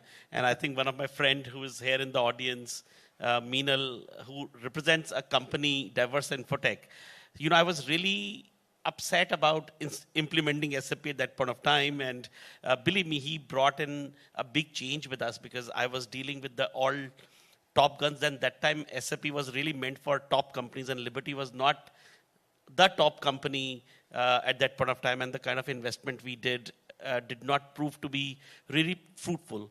I think in last 10 to 12 years, it has been really a great journey whereby we started using data, integrating the retail data. And right now we are having multiple data points. And I think I was very excited to hear the Microsoft presentation that how now multiple data points can also be converted into some logical solutions, and then building solutions like chat GPTs or further integration tools so that some meaningful information can come out of it. So I think I'm at Liberty quite excited about integrating technology all this while, and we will continue. It's an investment which we all have to keep on enjoying rather than keep on getting worried about. And I think technology has a great future. And we believe in it. Thanks. Yeah, thank you, Mr. Bansal. I like the term you used, investment, and I think that's something I wanted to also call out. In MSME, a lot of people consider IT as a cost. I think there's a big difference when you talk about investment, because what you invest now is going to give you tremendous benefits in times to come. Moving on to Ashutosh, and being a IT Delhi alumni, I'm really privileged to host you. Thank you for what you're doing from IIT Delhi. I know iHub Foundation for Cobotics was established with DST, Department of Science and Technology, and some interesting stuff. I went through your website, everything in robotics that we can think about you're doing. So one question on human-robot collaboration, right, is one of the most hotly debated topic. Who will stay, who will survive longer? I think tell us more about, how is IHFC going to shape the future of cobotics, right? First, maybe some bit about cobotics as well. It would be nice to hear for the audience, a very interesting area. Yeah. Thanks, Rajiv, and thanks for the opportunity, first of all. Am I audible? Yeah, I think yes. So when we talk about cobotics, it's collaborative robotics. So it's not very new as a concept, but I think what we are trying to do here is to see how is that robots and human work together. And we don't see a scenario wherein robots would be working alone. We always feel that robots are being created to support human beings. And that's why this is of a very critical importance. I would say, unless and until we define how they are going to work with each other, how is that the ethical parameters are going to be defined with respect to this collaboration between humans and robots, I think things might not work. So today, when we talk about robotics, it's limited to maybe a little bit of manufacturing or some bit of an automation across industries. But when we talk about social robots or robots who are going to interact with humans in society, I think these parameters become very important. And when we look at the research work which is happening around us in this domain, we took a lot of initiatives to see how is that the interaction between humans and machine is going to take place. And that is something that we evaluate at every stage of the project as well, if there is a human intervention which is supposed to come in. So there are a lot of issues. We talk about security, we talk about cyber security, security of human beings, all these aspects are supposed to be taken into consideration. And if we talk about cobotics, I think apart from society, a lot of industries are going to utilize this. And before industries, I must say maybe certain countries, they are looking for cobots to see how is that they are going to help elderly, how is that they are going to help the patients, how is that they are going to enable some of the hospitals, hospitality industry to support them. So I think this is what cobotics is going to be in the coming future, till the time it becomes much more prevalent in the society. To your question, wherein if humans or robots who would survive, I would say it's up to us, because we are the ones who are developing this technology. Technology is double-edged. I think it's up to us to define, what is the limit to which we are going to go ahead and develop the technology. Technology should not overcome us is, what I pray. Yeah. Thank you. Brilliant thoughts, Ashutosh. And I just wanted to ask one question again. I think maybe, Nitin, I'll start with you. What is one big next innovation that you're excited about? And maybe I'll put that question to other panelists also. What do you think, specifically, you can talk about your industry. What do you think can disrupt your industry? Sure. So, great question, Rajiv. So what at least I'll try and do is talk about innovation that we're excited about within Atero and talk about an innovation we are excited about outside Atero, right? So within Atero, we are extremely excited about the new lithium-ion battery recycling business that you started. Their technology and innovation is the cornerstone of that business. Essentially, we take end-of-life lithium-ion batteries and extract pure battery-grade cobalt, lithium carbonate, graphite, nickel that we put back in the circular economy ecosystem, right? Now, the challenges of doing this are that the cost of mining of all these metals, both from an OPEX perspective, financial perspective, as well as from an ESG angle, as well as from a geopolitical angle, are significantly high. There are many challenges in whether you look at cobalt, lithium carbonate, nickel, in the entire critical battery material space. So recycling these materials is not only good for the environment, but it is a need from a supply security standpoint and from a geopolitical risk standpoint as well, right? And every regulator around the world is looking at critical materials from that angle and making new regulations around that critical material space as well, whether it's US, whether it's Europe, whether it's India or China or other countries as well, right? So therein, our technology today is best in the world with an extraction efficiency of more than 98%. What that means is, if in the incoming end-of-life lithium battery, there is 100 grams of cobalt or 100 grams of lithium carbonate, we're extracting more than 98 grams of pure battery-grade cobalt, battery-grade lithium carbonate that we're putting back in the circular economy, right? And we're doing it at a financial OPEX, which is lower than mining, right? And we're doing it in a carbon-positive manner, not a carbon-negative manner, right? So that's a technology that I'm very, very excited about. Great future, great present, and so on and so forth. External to Atero, as is the story today, AI. Like, in my opinion, that's going to change everything that we're doing today. That's the next sort of thing to be excited about. It's not something that we're working on, but we love what's happening right now there. Oh, thank you, Nitin.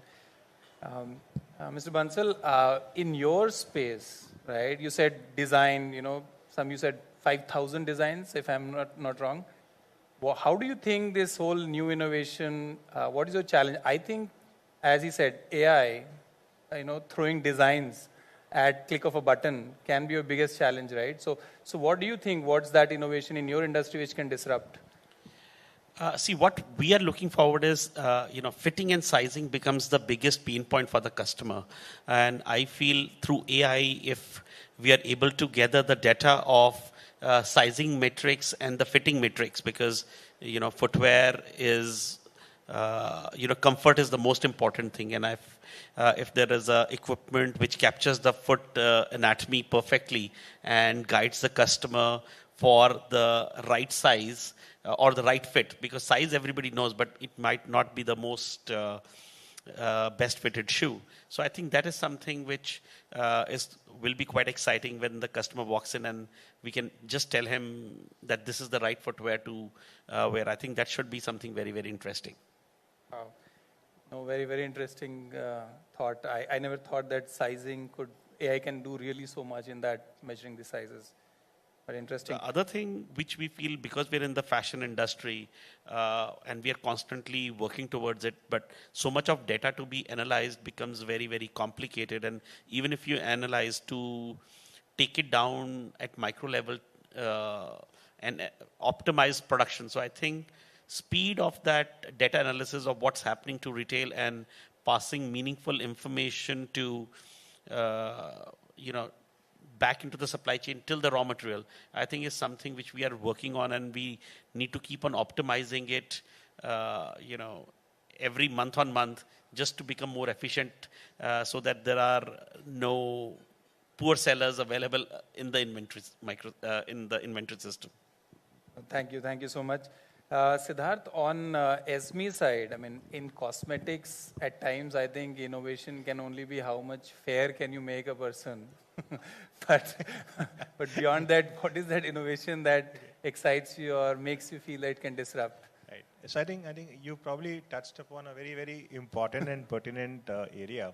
And I'll just give you something that we've just introduced. So we just launched 2 products. One is a lip color, which has about 72 shades. So when it obviously it goes to the market, and you have a lip cover? Lip lipstick. Color. Okay. So today it's like, lipstick has kind of evolved into lip color. So it's more liquidy, and that's basically what the requirement of the masses are. Now, it has 72 shades. So when someone, which is a customer, is standing in front of the retailer, and obviously how does she understand what works best for me? So we have introduced a small kind of an app or a QR code based activity where the moment you scan it, it takes you to, it kind of opens your camera, you see your face, and it applies the shade. It shows you visually how does that particular shade look on you. And you can play with the shades on the phone to say, okay, I want a red, I want a pink, I want a yellow, whatever it may be. And then you can virtually understand, yeah, this is something which I want. So it's like seeing yourself in a mirror with the color that you want. And we are a color company. So, that color is something very, very important. So this is one example of innovation and technology which we are bringing it together to help the ultimate customer. Which in a way, as you said, how fair can I become is one part of it. So I think that's one part for sure. The second thing I think Mr. Bansal also talked about quite a bit is the fact that we have about 1,500 odd people on the ground, the sales force. Now, we service close to about 2 lakh retail outlets. We service about 50,000 salons from our perspective. And honestly, I believe we can become more productive with the existing workforce, with the existing outlets that we cover. Today, we have a slightly rudimentary system, but I'm sure with advancement of tech, with geolocations, geotaggings, we can build on to them significantly more. So that's an area which we are definitely working upon. Third area, again, which anyway we are using SAP significantly on the same. In our business, things do not sell, it piles onto inventory. Very, very typical. Inventory is a very big area which we need to constantly work upon. And in inventory space, it's all about raw materials, packing, and even the finished goods. And unfortunately, when I talk about, let's say, a bestseller, the bestseller for a particular lipstick, and let's just say lipstick, would probably be about 4 colors. But to maintain my stand in the market, I have to produce 72 colors. Now, what is the best and most optimized inventory which I should be holding? So that at a retail counter, I'm able to replenish stock, yet not build in unwanted colors at my warehouse. So, those are the other areas where we are kind of using tech big time to ensure that, we are able to move up the value chain, become far more productive. Our money stuck up in working capital is not there. So I think these are the 3 areas which I think, Rajiv, I would just want to point out. Oh, thank you, Siddharth. That was quite a lot of innovation SME is thinking about. Now, battery, we got shoes, we got lipstick, and we got a robo. Am I thinking of a dancing robo, put on lipstick, wearing a good shoe? What's your thoughts, Ashutosh, on this innovation beyond what you're doing? You're already doing such innovative stuff, but what do you think can disrupt the industry? So Rajiv, when we talk about robots, we just think, those human-like humanoids or, robots with 2 eyes and all that. So that is what we have a figure of robots in our mind. But, robotics goes much beyond that. When we talk about cobotics, it's all the technologies which are embedded as a part of, cobots, or so to say, these robots. You call it AI, for example. We talked about generative AI a little while back. I think it is very integral when we talk about these robotic systems. And when we say robotic systems, it's not only those, human-like robots. It's also those machines which work like humans, which can accentuate human capabilities, which can replace humans as well to a certain extent. When I look at, towards my left, they might be customers for SAP and Microsoft maybe, but I see them as a potential customer of all these technologies that we are working upon in very, very near future. So for example, when we talk about Etero, they would definitely need, some application of robotics, for, putting whatever hazardous material they are collecting, to wherever it is supposed to go. Involving human beings in all those activities is going to be something which would not be acceptable in our societies as we move ahead. When we talk about liberty, when we talk about SME, I think there are a lot of applications. I think they talked about artificial intelligence, how it is going to change the experience of a customer. So these changes are supposed to happen. We work on drones as a technology. Now, drones as a technology, it is something that, we are not even thinking right now as to, how is that it can impact the relevant industries. There are a lot of industry representatives who are sitting here. How is that it can impact them? We haven't even thought about it. What we think right now is something which is of immediate use, what can solve an immediate problem of mine. But when we talk about or think about innovation, I think we think 5 years or 10 years down the line, sitting here. So all those things are supposed to be envisaged right now. All those things are supposed to be invested in right now, and we need to make it ready for the industry. So that is what we do. I am very happy to see this kind of a relationship going between US and India, and I'm fortunate to be a part of that because in the research and development domain, US and India signed up 35 joint projects to start with to see how this collaboration is going to work. We talked about all these technologies and the verticals which it is going to impact the most. We identified industry as one of them, which includes manufacturing, so to say. 12 of the projects are done by our hub.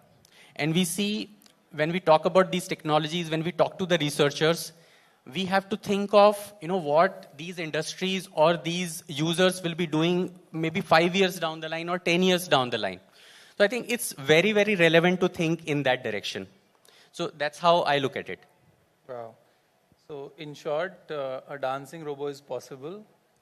Dancing robot with Esme lipstick on. Dancing robot is very much possible even today. So I think that's something which we can see with a lot of manufacturers who have come up with dancing robots. Some of them based out of Japan, some of them based out of US, Germany, Israel. We are yet to see some robot coming from India. So that is what I would love to see, and that is what we are working towards. Thank you, Ashutosh. Lovely. Moving on to next question, right? I mean, innovate or perish. We have talked about. I think today's session has been from Microsoft, from Kulmeet, has been on innovation, all of us. But innovation in sustainability also is an important topic, right? And as a responsible citizen, as responsible companies of India, I think our duty is also to work towards sustainable goals that India has signed up for. So Nitin, my question is, Etero, being possibly at the core of sustainability, right? You're in recycling broadly. What are your views about the same, right, in terms of innovation in sustainability? So it's a very contemporary topic right now, Rajiv, something that almost everybody is concerned about, right? So from our perspective, we are already late for implementing a lot of sustainability measures that the world needs, right, as a world in general. So we are catching up in time. So if you look at the latest UN report, the 1.5 degree sort of increase in temperature is now more and more preeminent, right?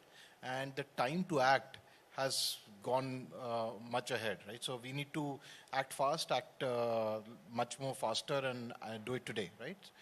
from a regulator perspective, and specifically speaking of SAP, let's say, different regulators are putting in, let's say, barriers to ensure that innovation and sustainability enables trade of the right kind, or there are incentives built in. For example, there's European Union has introduced carbon tax, right?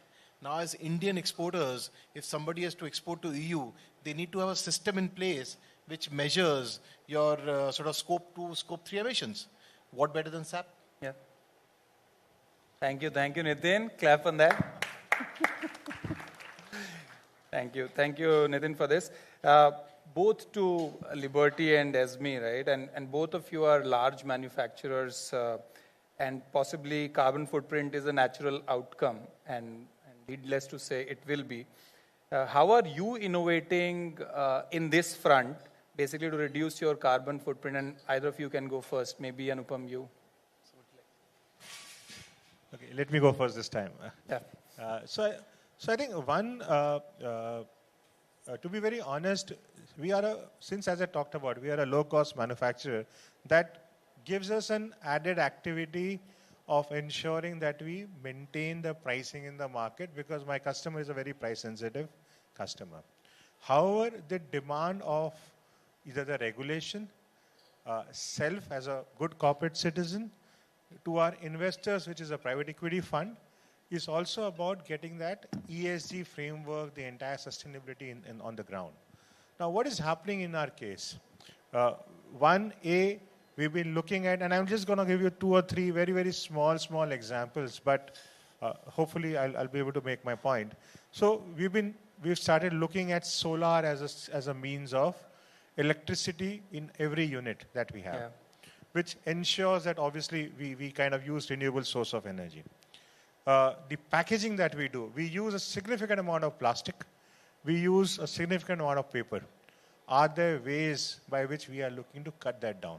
Internally, we are working on a 3-year kind of a time frame by which we cut down on plastics as a consumption that we do, the papers that we do.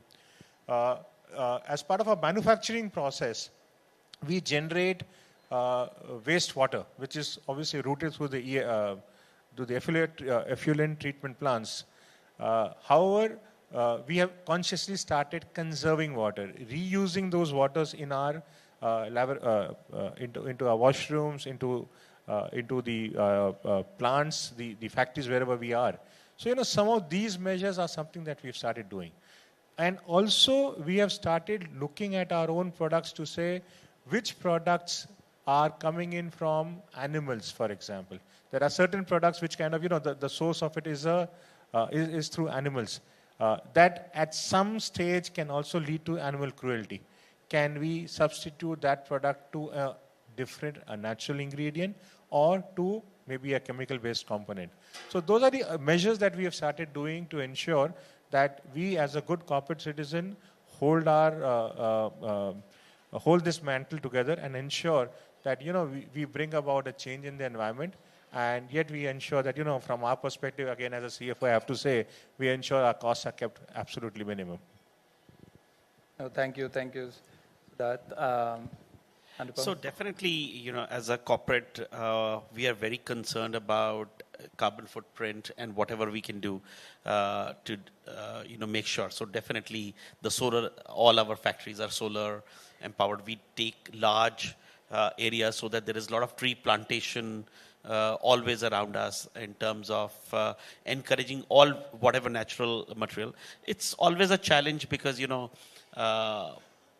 leather, which was, the key product, again, getting replaced with chemical products. So I'm sure on both sides, whether if you go natural way is also a problem, and whether you go the chemical way is also a problem. I think we need to be balanced in between, so that you're concerned about the world, the environment, and I think that's most important. And all possible ways in terms of whatever treatment plants are required, our company invests into it to ensure that the harm is minimized.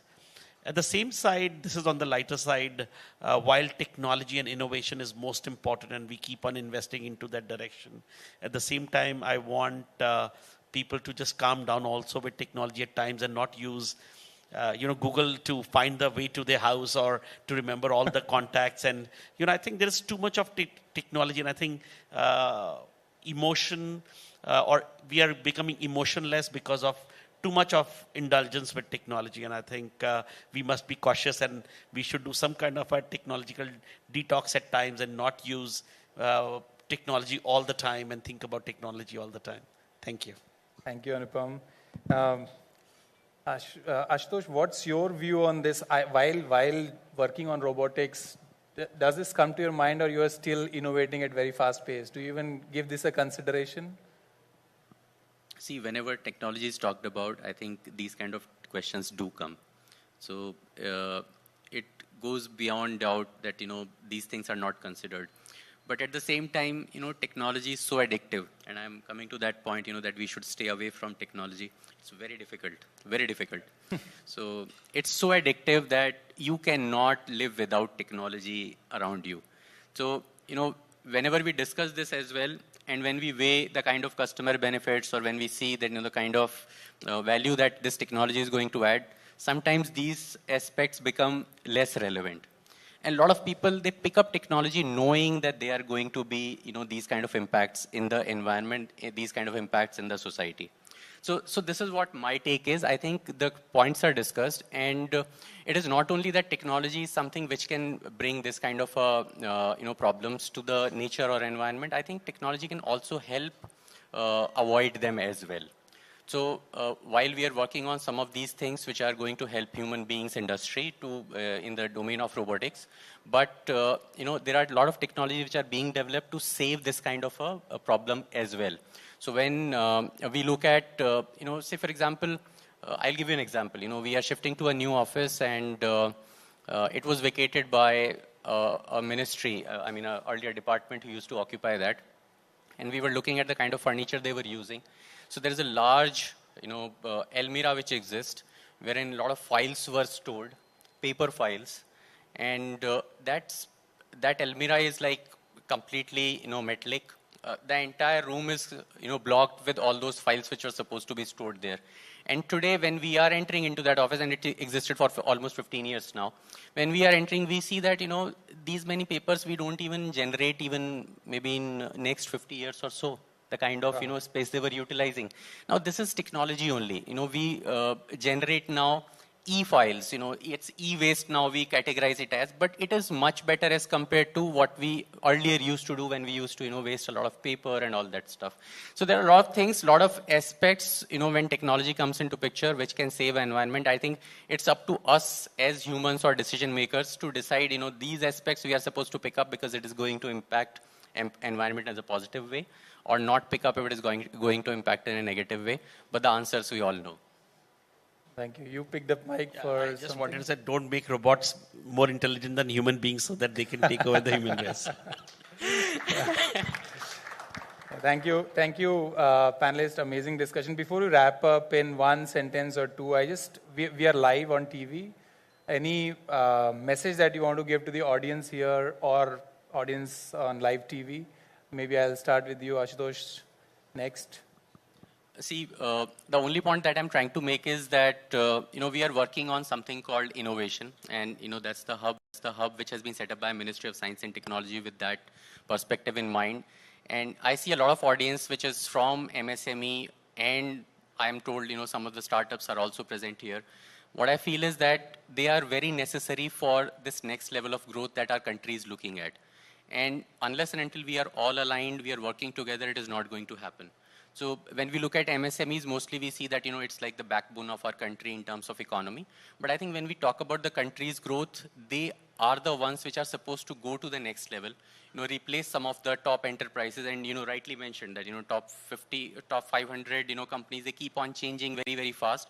And we are going to see this pace, much faster in the coming years with the kind of intervention that technology is bringing to the fore.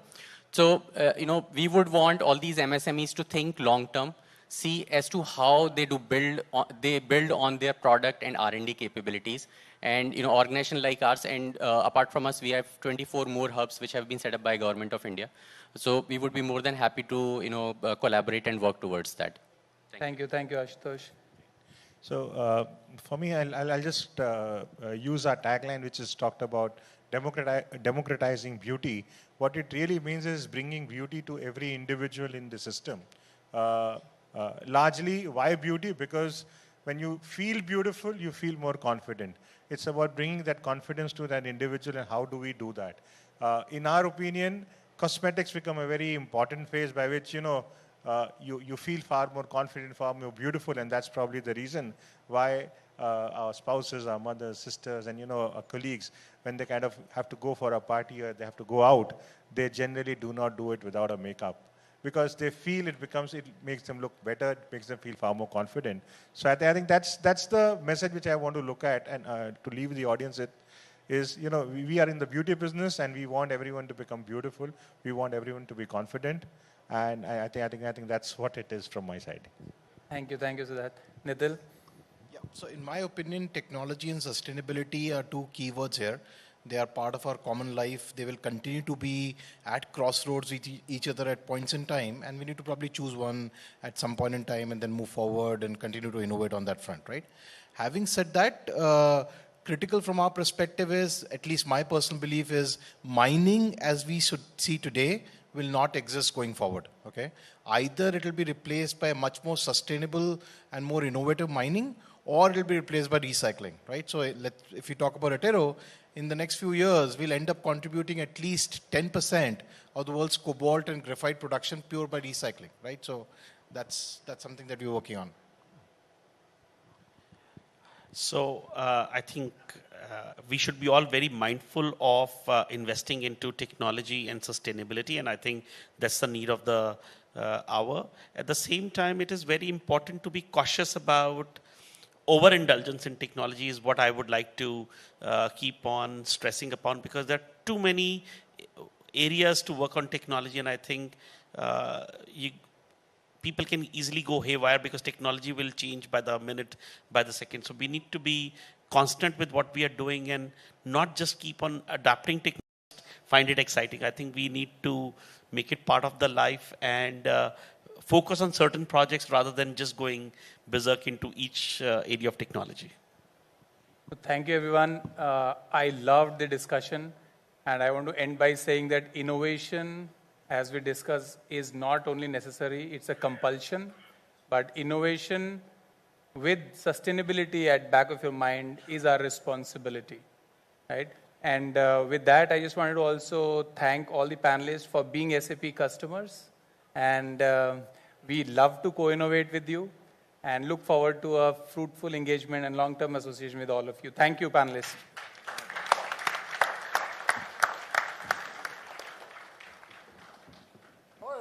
Requesting all panelists and the panel moderator to please stay on stage for the memento presentation. Requesting Mr. Rajiv Singh to please hand out the mementos to all the wonderful panelists. Ladies and gentlemen, one more round of applause for all the wonderful panelists who joined us. And this is the panel discussion number one. One more is coming up, so please hold on to that as well. Requesting Mr. Rajiv Singh to please hand over the mementos.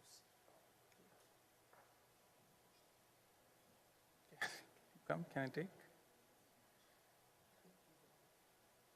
Siddharth, thank you. Lovely talking.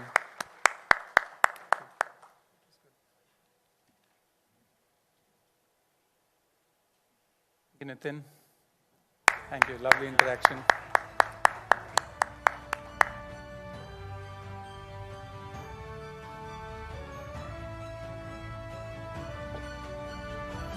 Ashutosh, thank you. It was lovely interacting.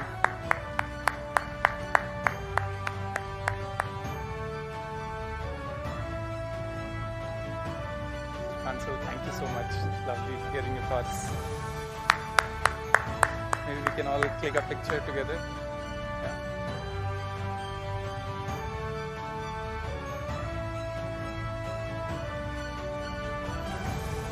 Thank you. All right, that was a fascinating panel discussion, ladies and gentlemen, on future-proofing long-term sustainable growth with innovation. The CXO's perspective. Mr. Nitin Gupta, Anupam Bansal, Siddharth Khaitan, Ashutosh Dutt Sharma, and Mr. Rajiv Singh moderating that panel for us. So, quite the pacey evening we've had, and as we've been constantly reminding you, this entire evening is being streamed live online on TV9 Network's premier English news platform, news9live.com, which also has the world's and India's first ever OTT app for news, News9 Plus. So please make sure you download News9 Plus. It's available on Google, iOS, and everything. And time now, ladies and gentlemen, for the highlight of this evening, the keynote address, the keynote session for the grand finale event of the global Bharat movement. And ladies and gentlemen, to deliver that keynote address, हमारे साथ मौजूद हैं a very, very special gentleman who will just take the stage in just moments from now.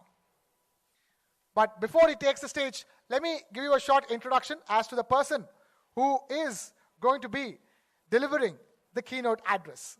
And that, ladies and gentlemen, was somebody who was Minister for Skill Development and Entrepreneurship of India, and currently serving as the Minister of Heavy Industries. Ladies and gentlemen, please join me in putting our hands together for the special person who will be delivering the keynote session, Mr.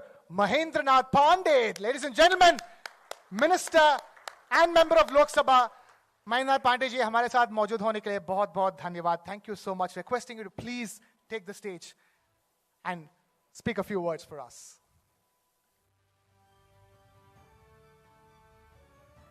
All right. Before Mr. Mahendranath Pandey, Minister Mahendranath Pandey, delivers his address, I'm going to invite two special gentlemen, very important part of the proceedings.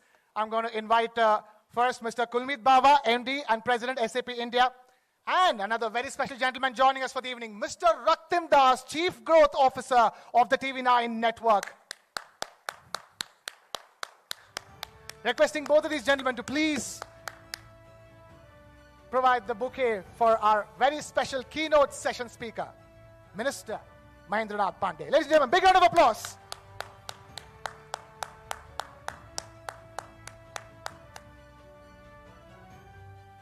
All right. Thank you, Mr. Raktim Das, and of course, Mr. Kulmeet Bawa, for doing the honors. And without further ado, sir, मैं और बात नहीं करूँगा. All yours, sir. Please speak a few words for us. Please requesting somebody to hand over the mic to the minister.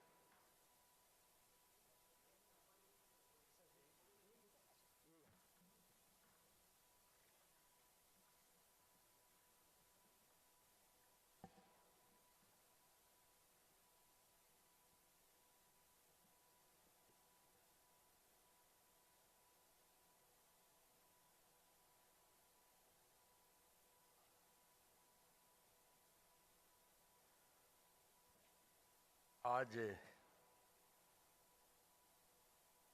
यहाँ global Bharat movement business innovation road show इस reference से जुड़े इस प्रोग्राम में यहाँ मौजूद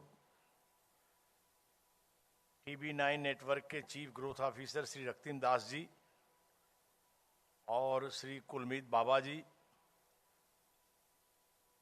प्रेसिडेंट SAP इंडियन सब continent emerging market और SAP इंडिया के वाइस प्रेसिडेंट श्री राजीव सिंह जी और सभी सम्मानित यहाँ उपस्थित अभ्यागतगण, और इस SAP इंडिया और TV9 के इस जॉइंट इवेंट के मौके पर मैं आप सभी के प्रति अपना सम्मान, अपनी शुभेच्छा व्यक्त करता हूं. आप सबको बहुत बहुत आदरपूर्वक नमस्कार है. मित्रों, आज जो आपका भारत के डिजिटलाइजेशन पर, इकोनॉमिक ग्रोथ पर जो आपने एक रोड शो, एक प्रोग्राम आपने जो आयोजित किया है, ये मौके के दृष्टि से आज के भारत की युवा पीढ़ी के लिए बड़ा उत्साहवर्धक है. आज के इस मौके पर मैं कह सकता हूं कि भारत के अंदर श्री नरेंद्र मोदी जी के इन 9 वर्षों के कार्यकाल में जो 10वें वर्ष में प्रवेश कर चुका है, भारत के अंदर एक विजनरी अप्रोच से सरकार कैसे चलाई जाती है और सरकार एक लंबे अरसे बाद दुनिया के प्रतिस्पर्धा में भारत को लाया जा सकता है, भारत को आगे खड़ा किया जा सकता है, इस सोच से सरकार को चलाने का काम माननीय नरेंद्र मोदी जी ने किया है और लगातार कर रहे हैं। मैं थोड़ा पीछे ले जाना चाहूंगा। इस देश के अंदर क्योंकि इकोनॉमिक ग्रोथ, किसी भी नए इनोवेटिव आइडियाज के लिए देश की संरचनाओं का विकास जरूरी है और देश की संरचनाओं के विकास में आज आप महसूस करें, भारत के शुरुआती दिनों में आज़ादी के बाद से, मैं किसी आलोचना में नहीं, कुछ पाश्चात्य, कुछ अन्य देशों के विकास मॉडलों के आधार पर कुछ अच्छी पहलें भी हुई, कुछ नकल भी हुई, लेकिन भारत की अपनी जरूरतों के हिसाब से, क्योंकि भारत एक लंबी गुलामी के बाद आजाद हुआ था, तो हम दुनिया के बराबरी में आगे आ सकते हैं, ये सोच ही नेतृत्वकर्ताओं के मन में नहीं थी। अटल जी ने 6 वर्षों के अपने कार्यकाल में, पता नहीं आप मेरी बात को कैसे लेंगे, बड़ी से बड़ी सरकार चलाने वालों ने बड़े से बड़े शहरों को जोड़ने के लिए डबल लेन से ज्यादा सड़कों तक नहीं सोचा, लेकिन अटल जी ने सोचा और स्वर्णिम चतुर्भुज की जब परिकल्पना किया तो लोगों को लगा नहीं, हम भी जापान अमेरिका की तरह सड़कें बना के और सड़कों पर चल सकते हैं। 2004 के बाद 10 साल वो दिशा फिर रुक सी गई और लोग, हम बड़ी आबादी के लोग हैं, यहाँ गरीबी ज्यादा है, यहाँ परेशानियां ज्यादा हैं, लेकिन चूंकि देश के लोगों ने, क्योंकि मैं आपके बीच में इस जेंट्री को देख करके मेरे मन में आया कि थोड़ा ये पुराना रेफरेंस मैं शेयर करूं। तो नरेंद्र मोदी को मालूम था, उनका कॉन्फिडेंस लेवल ये था कि चूंकि मेरे काम को देश की जनता ने देखा है गुजरात में, और पहली बार उस काम के आधार पर और हमारी आइडियोलॉजी, हमारे विचारधारा के आधार पर, हमारे पुराने त्याग के आधार पर, हमारे अनेक वरिष्ठों के समर्पण के आधार पर जनता ने हमें मुहर लगाई है। 32 सालों बाद हमें पूर्ण बहुमत की सरकार दी है, तो फुल कॉन्फिडेंस से हमें ये रोना दुखड़ा नहीं गाना है कि हम एक विकासशील देश हैं, अभी हम बहुत पीछे हैं। हम सबसे बड़ी आबादी के देश हैं, तो हम सबसे बड़ी आबादी में उसमें से अवसर क्या निकलता है, इसकी तलाश नरेंद्र मोदी जी ने किया। और जब सबसे बड़ी आबादी में हमें नजर आया कि हम सबसे युवा आबादी हैं दुनिया की, तो युवा के सपनों को आकार देना और उसके लिए नीतियां बनाना, उसके लिए नीतियां बना के निर्णय करना, क्रियान्वयन करना, इस दिशा में मोदी जी ने काम करना शुरू किया। और चूंकि उन्हें मालूम था, एक लीडर के अंदर आत्मविश्वास, मैं किसी आलोचना की दृष्टि से नहीं, अपनी बात को ठीक से कन्वे करने की दृष्टि से कह रहा हूं कि इसके पहले ये जो 2004 से 14 या उसके पहले सरकार चलाने वालों के मन में ये बात रहती थी कि हम, हमारे कुछ लोग, हमारी टीम, हमारी वंशजें, और हम इनके लिए कैसे कैसे कुछ करें, और उसी में से कॉमन पीपुल के लिए कोई 1-2 छोटे-छोटे प्रोग्राम। अब ऐसे मैं आपको विषय डिजिटलाइजेशन पर आपके इस मुद्दे पर आता हूं, लेकिन मीडिया की एक हाई जेंट्री भी है। जब नरेंद्र मोदी जी ने लाल किले से कहा कि हम सबको शौचालय बनाएंगे, सबको आवास बनाएंगे, तो बहुत जगह क्रिटिक्स भी हुई है। प्रधानमंत्री को लाल किले से ये सब नहीं बोलना चाहिए, बोलना चाहिए नहीं बोलना चाहिए, लेकिन नरेंद्र मोदी का विजन क्लियर था कि जब तक हम गरीबी रेखा से लोगों को ऊपर नहीं उठाएंगे, जब तक उनको सपने को आकार नहीं देंगे, तो पिछली सरकारों ने भी गरीबों को आवास दिया, इंदिरा आवास दिए जाते थे, 35-50 हजार, 70 हजार, गाँव में कभी 1 या 2, नरेंद्र मोदी ने तय किया कि हम सैचुरेट करेंगे, एक भी गरीब बिना आवास के नहीं रहेगा, और 9 वर्षों में सैचुरेट करके दिखाया। 4.5 करोड़ आवास गरीबों को दे करके आज दिखाया, क्योंकि उनका था कि इससे एवं जब होगा तभी आइडिया जनरेट होगा। वो अपने घर में उलझा रहेगा, अपनी जरूरतों में उलझा रहेगा। तो इस तरीके से उन्होंने जहां गरीबी की रेखा से ऊपर उठाना, लोगों के अंदर नई सोच पैदा करना, और वहीं अपने युवा को, जैसा मैंने परिचय दिया पहले स्किल मिनिस्ट्री का, कि मैं पहले स्किल मिनिस्टर था, उसको स्किल्ड करना, अगर स्किल है तो रीस्किल करना, अप स्किल करना। कारण कि हम, मोदी जी ने अपॉर्चुनिटी देखी कि हमारा जो 62% युवा है, उस युवा के अंदर अगर हम सपने भरें तो हमारा जो मैन पावर है वो भारत के अंदर और भारत के बाहर पूरी दुनिया में सबसे वेल स्किल्ड मैन पावर होकर के पूरी दुनिया में छा सकता है। इसके लिए उन्होंने अनेक योजनाएं दी, उसी में आपका डिजिटलाइजेशन भी एक सबसे इंपॉर्टेंट पहल है।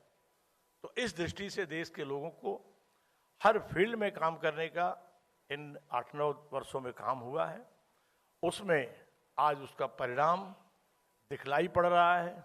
पारदर्शिता के साथ, ईमानदारी के साथ, एक दशक बीत गया।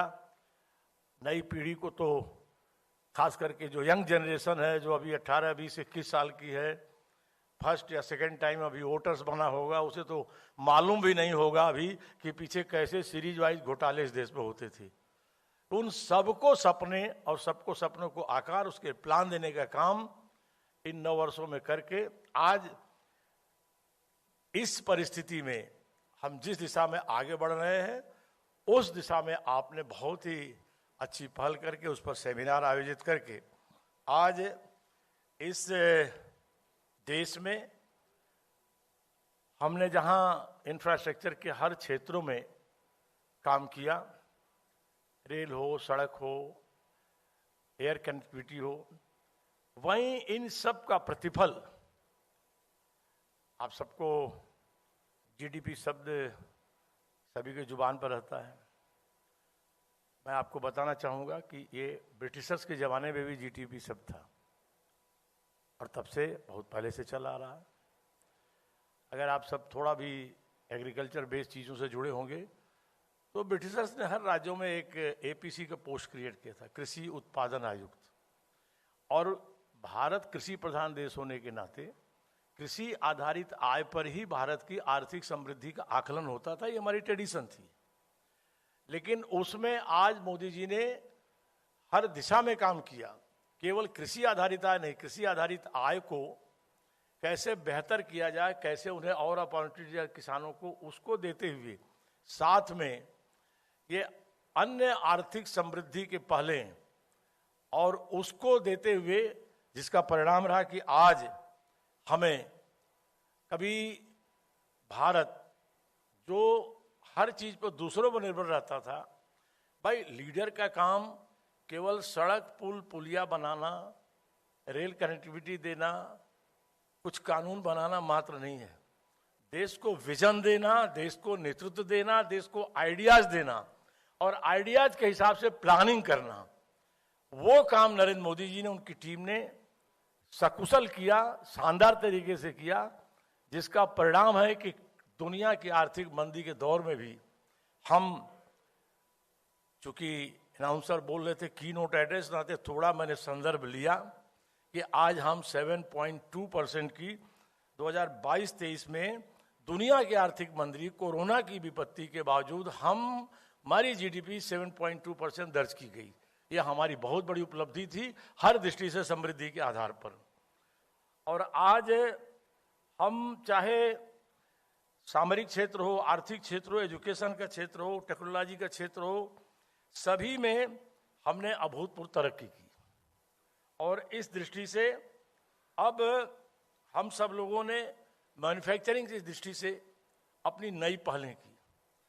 और मोदी जी ने जो मैं आपको कहा कि लीडर का काम है विजन देना, आइडियाज देना, मेक इन इंडिया, आत्मनिर्भर भारत, हम आत्मनिर्भर हो सकते हैं, हम हर चीज मैन्युफैक्चर कर सकते हैं, ये कंसेप्ट देके हर भारतवर्षी के जेहन में उन्होंने भरने की कोशिश की, जिसके चलते आज नए नए आइडियाज जनरेट हुए, नए नए चीज़ें आगे आ रही हैं।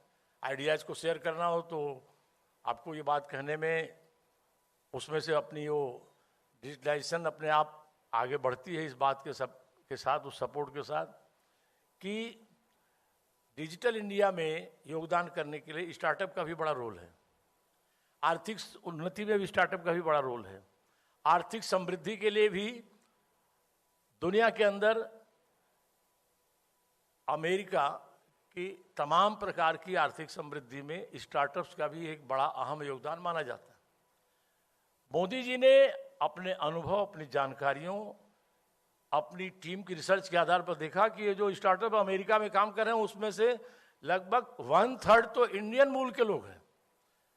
तो जो ब्रेन इंडियन मूल का वहाँ स्टार्टअप ग्रोथ कर सकता है, उसको आगे बढ़ा सकता है, वो दिशा हम अपने देश में क्यों न लाएं। आज उसका परिणाम हुआ कि जहां 2014 के पहले भारत में 100 स्टार्टअप कंपनियां काम कर रही थी, आज हमारे स्टार्टअप का इन 9 वर्षों में उनकी प्रगति इतनी है कि आज हमारे स्टार्टअप 1 लाख से अधिक हिंदुस्तान में आज स्टार्टअप भारत में हो गए हैं। अपने आप में बहुत बड़ी भारत की ग्रोथ का ये प्रमाण है अपने आप। और उसने रोजगार भी दिया, भारत के इस जो संचार माध्यमों के विकास और विस्तार को भी एक गति दिया, और दुनिया को लगा कि ये देश 9 वर्षों में इस दशा में पहुंच सकता है, इतना आगे आ सकता है। तो इस दृष्टि से आज उन्होंने काफ़ी इस दृष्टि में भी एक नेतृत्व प्रदान किया। और इन सब का परिणाम आज आप देखें कि हम मोबाइल, जो संचार क्रांति का एक बहुत बड़ा हथियार है, और उस हथियार में आज 100 करोड़ से ज़्यादा मोबाइल उपभोक्ता हिंदुस्तान में, इतने ज़्यादा मोबाइल उपभोक्ता शायद ही किसी देश में हो। और मैन्युफैक्चरिंग के फील्ड में भी आज हम मोबाइल में दूसरी सबसे बड़ी मैन्युफैक्चरिंग कंट्री बन चुके हैं। उसका प्रतिफल, जो आपका मूल थीम आज की चर्चा का है, कि आज भारत में हर महीने 800 करोड़ से अधिक यूपीआई आधारित डिजिटल पेमेंट होते हैं, 800 करोड़ से अधिक। और भारत में कोविन प्लेटफॉर्म के उपयोग को देखिए कि आज भारत में जिस तरह से कोविन प्लेटफॉर्म ने कोरोना में वैक्सीनेशन को, ये संचार क्रांति का, आपकी आज की थीम का सबसे बड़ा सशक्त प्रमाण है। अमेरिका बहुत विकसित देश है, लेकिन मेरे 1-2 डॉक्टर्स परिचित हैं, उन्होंने जो अपनी बात मुझे शेयर किया, वो यहाँ आपसे शेयर करने में मुझे लगता है कि जरूरी है आपसे शेयर करना। अच्छे स्तर के डॉक्टर मेरे वहाँ 1-2 मेडिकल यूनिवर्सिटीज़ में प्रोफेसर के दायित्व में, उनके माता पिता वो भी रिनाउंड डॉक्टर्स हैं। उन्होंने मुझसे शेयर किया कि वो उस दौरान कोरोना में वहीं फंस गए। इतनी बड़ी आबादी में भारत में कहीं भी कोरोना जनित रहा, चाहे वो मुंबई के बेस्ट का वो जो एक मेयर बड़ा चर्चित हुआ, वो वहाँ का मेयर नहीं, वहाँ का सीईओ जो कार्याधिकारी, उसका नाम जुबान पर मेरे है नहीं आ रहा है, जिसने एक जबरदस्त तरीके से वहाँ कोविड मैनेजमेंट किया। ऐसे तमाम राज्य सरकारों ने किया, भारत सरकार ने किया। और कहीं भी कोई गरीब से गरीब आदमी हो या सामर्थ्य से सामर्थ्यवान आदमी हो, उसे कहीं न कहीं मेडिकल हेल्प अवेल रही, वहाँ उपलब्ध रही। उन्होंने मुझे अमेरिका का उदाहरण बताया, कहा कि हम लोग सूचना देने के बाद बस कमरे में पड़े रहिए, और जांच होने में भी 3 दिन लग गया, रिपोर्ट आने में 3 दिन लग गया। इतने में कोविड था तो ठीक हुआ या तो व्यक्ति हमेशा के लिए ठीक हो गया। ऐसा उन्होंने अपना उदाहरण दिया। और यहाँ हर जगह सरकार उपलब्ध नहीं। और 220 करोड़ डोज, आप कल्पना करिए, मैं आता हूं मुख्य मुद्दे पर आपके, कि 220 करोड़ डोज, माफ करिएगा मैं किसी अन्य राष्ट्र की आलोचना नहीं कर रहा हूं, लेकिन देशवासियों की आंख खोलने के लिए बहुत चीज है। फाइजर की वैक्सीन पर ही यदि हम निर्भर रहते तो क्या भारत में 2 करोड़ से ज्यादा लोगों को वैक्सीन लग पाती? इतनी महंगी वैक्सीन। अपने देश में वैक्सीन पैदा करना, वैक्सीन का रिसर्च ओरिएंटेड जनरेट करना, उसके बाद सारा सेटअप बनाना, और पूरी की पूरी कंट्री के लोगों को, चाहे वो आर्थिक रूप से समृद्ध थे और चाहे आर्थिक रूप से कमजोर थे या गरीब थे या गरीबी रेखा के नीचे थे, टोटल 220 करोड़ और आज भी जारी है फ्री वैक्सीन अगर किसी ने प्रोवाइड किया तो केवल इंडिया ने टोटल प्रोवाइड किया है और किसी देश का इतना बड़ा फ्री वैक्सीनेशन का रिकॉर्ड नहीं है। और उसमें आपकी संचार क्रांति कोविन प्लेटफॉर्म, माने अभी आपका वैक्सीन लगा नहीं तब तक आप के मोबाइल पर within 30 second you are vaccinated. तो ये सब जो डिजिटलाइजेशन का ये हमारे देश में ये पहल हुई है और लगातार बढ़ती जा रही है, हम 4G से 5G की तरफ चलते जा रहे हैं, उसका आज प्रतिफल है।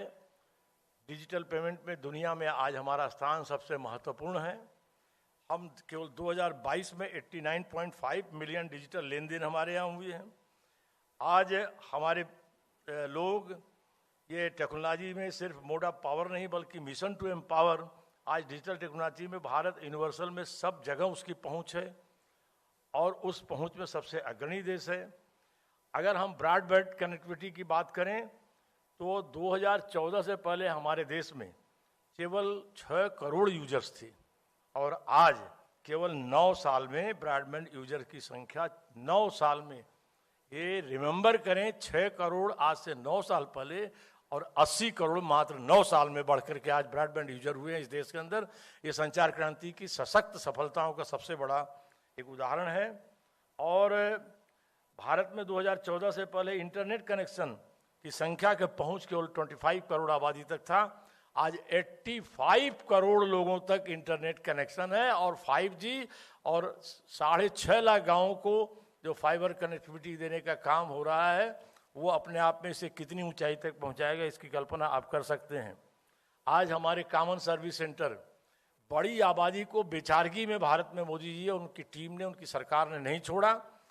9 वर्षों में आज 25 लाख किलोमीटर फाइबर केबल बिछाए गए और 5 लाख से अधिक, हम लगभग 7 लाख गांवों के देश हैं और 6.5 लाख से 7 लाख के और 5 लाख गांव में आज हमारे कॉमन सर्विस सेंटर सर्विस दे रहे हैं। वहाँ एक साधारण सी जगह पर आपको हर फैसिलिटी, हर जानकारियाँ शेयर हो सकती हैं, हर प्रमाण पत्र, हर चीज़ें आपको उपलब्ध हो सकती हैं। और इन सब लोगों ने, इन सब अभियानों ने इकोनॉमिक ग्रोथ को आगे बढ़ाने में बहुत बड़ी मदद की है।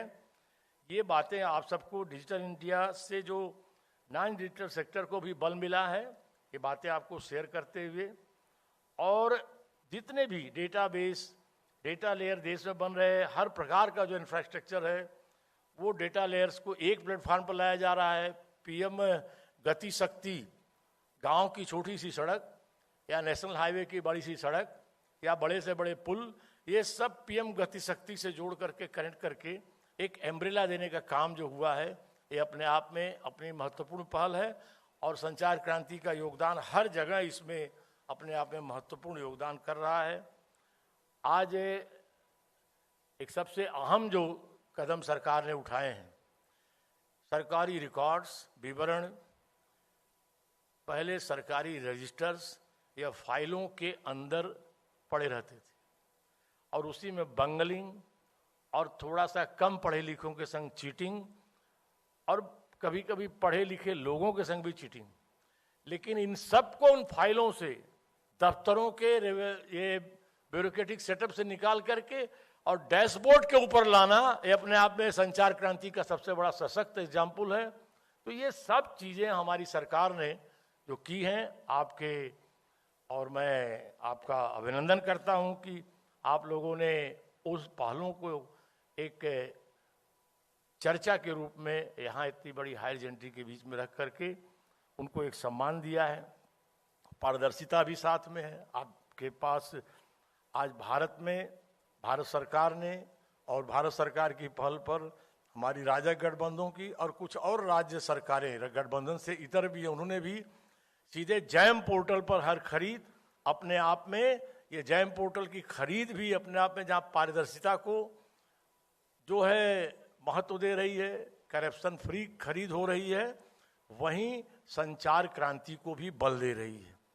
तो ये सब चीज़ें आज एक सशक्त विजनरी लीडर के अप्रोच से हमारे देश में संपन्न हुई है। मैं आप सबको इतनी बातें जोड़ते हुए अपनी बात के अंत में आपको ये कहना चाहूँगा, मैं बहुत से एग्जाम्पल है मेरे पास, लेकिन मेरी भी समय की सीमा और आपके भी समय का मूल्य है बहुत ज़्यादा, इस नाते बहुत विस्तार में जाते हुए आर्थिक ग्रोथ का एक, चूँकि मैं हैवी इंडस्ट्री का मिनिस्टर हूँ, मैं उससे एक दो एग्जाम्पल आपको शेयर करते हुए अपनी बात पूरी कर रहा हूँ। आज हमारे देश के अंदर चाहे मोबाइल हो, चाहे इलेक्ट्रॉनिक की कोई भी चीज़ें हों, बहुत से नए ज़माने की आधुनिक लग्जरी गाड़ियाँ हों, लिथियम बैटरी हर एक में आवश्यक है, एसईसी बैटरी। हम आज 1 गीगावाट की बैटरी नहीं बनाते, हम निर्भर हैं दूसरे देशों पर। और मेरा पड़ोस का देश, उसका होल्ड इतना है कि 85% चाइना का होल्ड है लिथियम बैटरी, 15% में 7% मलेशिया का होल्ड है, और शेष 8% में अमेरिका, फ्रांस, जर्मनी जैसे सभी देश हैं। वहाँ मोदी जी ने 50 गीगावाट की परिकल्पना की कि हम अपने देश में बनाएंगे। 18,100 करोड़ रुपए की पीएलआई लॉन्च किया। मेरा विभाग उस चीज़ को कोऑर्डिनेट करता है। अभी 30 गीगावाट के चीज़ें ऑन प्लेटफॉर्म पर आ गई, हमारे मानक पर वो खरे उतरे, उनको हमने सब्सिडी के सपोर्ट से उसमें करीब 11,000 करोड़ सब्सिडी दी गई। 20 गीगावाट बचे हुए को भी हम प्रोसेस में डाले हुए हैं, कुछ ही दिनों में वो भी सामने आ जाएंगी।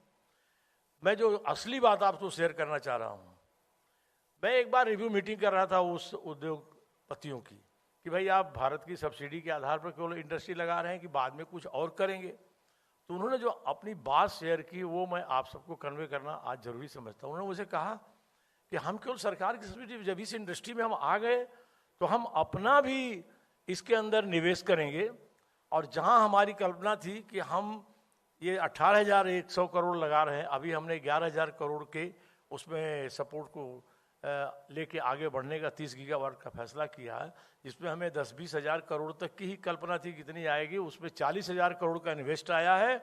और उन्होंने कहा कि हम इसके अलावा इस इंडस्ट्री में अपना ओन इन्वेस्ट करेंगे, और 30 गीगावाट और 50 गीगावाट तो आपका विजन है, हम 75 गीगावाट, वो 4 कंपनियां जो इसमें जुड़ी हैं वो कहें हमने खुद बनाने का लक्ष्य रखा अगले 2-3 वर्षों में। कल्पना करिए अगर ये सब सक्सेसफुल हो गया, विजन किसने दिया? मोदी जी ने। आइडियाज किसने दिया? मोदी जी ने। सपोर्ट किसने दिया? इकोनॉमिक सपोर्ट दिया। आज उसका परिणाम है कि जहां हम 1 गीगावाट लिथियम बैटरी नहीं बनाते हैं, अगले 3-4 वर्षों में हम कम से कम 100 गीगावाट से अधिक बैटरी बनाएंगे। जहां हम हर एक बैटरी पर इंपोर्ट पर निर्भर हैं, वहां हम एक्सपोर्टर भी बनेंगे। ये भारत की आर्थिक उन्नति की तरफ मोदी जी ने विजन दिया। इसी प्रकार के ऑटोमोबाइल फील्ड में हम लोगों ने एक 29,345 करोड़ की दिया हमने सब्सिडी सपोर्ट पीएलआई का। हमें उम्मीद थी कि 40-50 हज़ार करोड़ तक का ही इन्वेस्ट आएगा। हमारे ओईएम चैंपियन और हमारे कंपोनेंट, मसलन जैसे आपका ऑटोमेटिक गियर, इलेक्ट्रॉनिक व्हील्स, ये जो लग्जरी आइटम हैं, मोटी मोटी गाड़ियां तो इस देश में बनती थी, अम्बेसडर भी एक ज़माने में बनती थी, और भी गाड़ियां बनती हैं, लेकिन जो आज के कॉमन पीपल की, यंगस्टर्स की, नए हायर लेवल के बिजनेसमैन हों या सबकी, या जो भी थोड़ा जीवन में आगे बढ़ता है, उसकी लग्जरी गाड़ी की कॉमन एक इच्छा होती है, वो चीज़ें विदेश में निर्भर थे। आज उस चीज़ों पर निर्भरता उन पर कम करके वो सारे आइटम हिंदुस्तान में बनेंगे, और हमारे पैरामीटर पर 1-2 नहीं 84 कंपनियां आज काम कर रही हैं। कल को उस दिशा में भी हम आगे बढ़ेंगे। तो ये सारी चीज़ें आर्थिक ग्रोथ को भी सपोर्ट कर रही हैं, और इन सब के साथ आज हम सब इस बात के लिए फख्रमंद हैं, हमें भरोसा है और हमें गौरव है कि आज एक जनता के अंदर एक भरोसा है कि एक नेता ऐसा है भारत के अंदर जिसकी भारत में भी स्वीकार्यता है और दुनिया में भी स्वीकार्यता है। और स्वीकार्यता के मापदंड में निश्चित तौर से अमेरिका का भी एक बड़ा रोल होता है। और अभी जो यात्रा जारी है, अब मैं समझ सकता हूँ आपने भी देखा होगा, क्योंकि आप भी कनेक्ट हैं, हम सब भी कनेक्ट हैं। मेरे जानकारी में तो अभी तक वाशिंगटन, हमारे जानकारी में व्हाइट हाउस में किसी पीएम का इतनी बड़ी गैदरिंग का डिनर के समय वेलकम तो पहली बार कल देखने को मिला, जो सारे टीवी स्क्रीन पर देखने को मिला। तो अपने आप में ये जो वैश्विक स्वीकार्यता है, ये अपने आप में भारत, वो वैश्विक स्वीकार्यता वो केवल मोदी जी के लिए नहीं है, भारत की 140 करोड़ जो देशवासी हैं, ये उनको वेलकम हो रहा है दुनिया के सबसे बड़े एक विकसित लोकतांत्रिक देश के अंदर।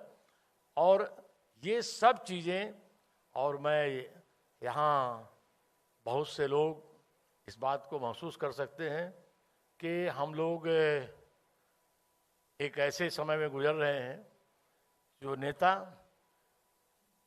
एक दृष्टि दे रहा है, और उस दृष्टि में मास अपील क्या है और मास इम्पैक्ट क्या है। आप करिएगा, मेरी बात को पॉलिटिकल मत लीजिएगा, लेकिन मैं 2 एग्जाम्पल दिए बिना अपने को रोक नहीं पा रहा हूं। 2 एग्जाम्पल दूंगा, मैंने ये बात कहीं नहीं बोली, पहली बार। पता नहीं मेरा मन क्यों कर गया आप सबके चेहरे देख करके। मैं अभी 1980 से पॉलिटिकल लाइफ में पार्टी के वर्कर के रूप में काम कर रहा हूँ, और पहले छात्र राजनीति से निकला हुआ था। तो हम सब एक लंबा जीवन बीता है, तो ये आप सबको देख के मुझे लगा कि मैं ये बात शेयर करूं, शायद आप इस पर आपका मन निश्चित तौर से रोमांचित होगा, आप महसूस करें कि मैं कहना क्या चाहता हूं। तो पब्लिक इम्पैक्ट और पब्लिक कनेक्ट के 2 एग्जाम्पल दे रहा हूं। हाल के दिनों में गुजरात का चुनाव था, दुर्भाग्य से मोरबी में एक पुल पुराना टूट गया। सारे विपक्ष को लगा देश में हमको तो मिल गया मसाला, हम तो एकदम गुजरात का चुनाव, हम तो धुआं उड़ा देंगे बीजेपी का। हमें माफी चाहूंगा फिर से कि मैं यहां ये बात बोलनी चाहिए कि नहीं बोलनी चाहिए, लेकिन पब्लिक इम्पैक्ट, पब्लिक कनेक्ट क्या होता है, मैं शेयर करना चाहता हूं। मोदी जी गए, लोगों के दुखों में शेयर किए, सारी चीजों को देखे, और गुजरात की महान जनता उसे इतना उससे कनेक्ट हो गई। दुर्घटना तो दुर्भाग्य से हुई, लेकिन जिस तरह ये संवेदना से युक्त नेता हमें संभालता है कि गुजरात के गठन के बाद से अब तक का सर्वाधिक बड़ा बहुमत बीजेपी को दे दिया, विपक्ष अपनी सारी तैयारियां करता है। अभी बिल्कुल हाल की बात ले रहा हूं, हो सकता है मेरी इस बात के लिए कहीं आलोचना भी हो जाए। अभी दुर्भाग्य से रेल दुर्घटना हो गई, बहुत दुखद है, मृतक लोगों के प्रति हम सबकी, आप सबकी संवेदना है, लेकिन दुर्भाग्य से हुई, उसकी जांच सीबीआई अलग कर रही है, तथ्य निकलेंगे, दोषी बिल्कुल, अगर दोषी जो होंगे टेक्नोलॉजी के होंगे या जानबूझ के होंगे, पूरे दंडित होंगे। लेकिन उसके संभालने की जो पहल हुई, उस पहल पर सारे लोगों की ये कोशिशें कि हम इससे बड़ा मुद्दा बना देंगे, वो तिरमित हो गया। लोगों ने देखा इस देश का कि देश दुर्भाग्य से घटना हो गई, लेकिन नेतृत्व की दिशा सही है, पहल सही है, और लोग उसको भूल करके जो उसकी व्यवस्थाएं हुई उसकी चर्चा करने लगे। आज पब्लिक इम्पैक्ट है कि वह नेता आज जब कॉलन करता है कि हम 75वें वर्ष में आजादी के अमृत काल में हम देश के अंदर, हम सबके अंदर उस अमृत काल में आजादी के इस 75वें वर्ष के को सेलिब्रेट करेंगे, और जो वो कॉलन करता है, वो आह्वान करता है देश का कि हम 13, 14, 15 3 दिन तिरंगा लहराएंगे।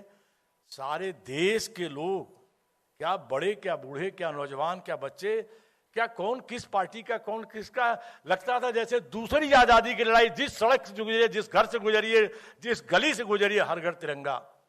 तो ये जो पब्लिक कनेक्टिविटी है, उसके आधार पर मैं आपको एक भरोसा और एक आह्वान करने के लिए अपनी बात को समाप्त कर रहा हूं कि आप सब उस लीडर के युग में, हम आप सब दीर्घायु हों, आप सब अधिक दीर्घायु हों, इस कामना के साथ। लेकिन सबके जीवन का एक प्राकृतिक स्वरूप है। लेकिन आज के बाद 2047 में जब 100 वर्ष में आज़ादी का हम 100वां वर्ष मनाएं, तो भारत विकसित देश हो, यह विजन दे करके हर नागरिक के मन में ऊर्जा भरने वाला, और G20 में एक पृथ्वी और एक विश्व और एक परिवार का आह्वान देके सारे देश को जोड़ के भारत की एक जो वैश्विक मूल्य, वैश्विक पहचान, वैश्विक बढ़ोतरी, इस रूप से जो नेता चल रहा है, उस नेता की टीम का एक छोटा सा सदस्य हूं। आपको भरोसा दे रहा हूं, जो विषय आज आपने उठाया है, संचार क्रांति और उसके डिजिटलाइजेशन पर भारत की प्रगति को, उस नेता के युग में और आप सब प्रबुद्ध लोगों की पहल से, इस तरह की सार्थक चर्चाओं से निश्चित ये अभियान सफल होगा और भारत इस दिशा में दुनिया का सिरमौर बनेगा। इस विश्वास से आपके अच्छे आयोजन को शुभकामना देते हुए अपनी बात पूरी करता हूं। सबको आदरपूर्वक नमस्कार।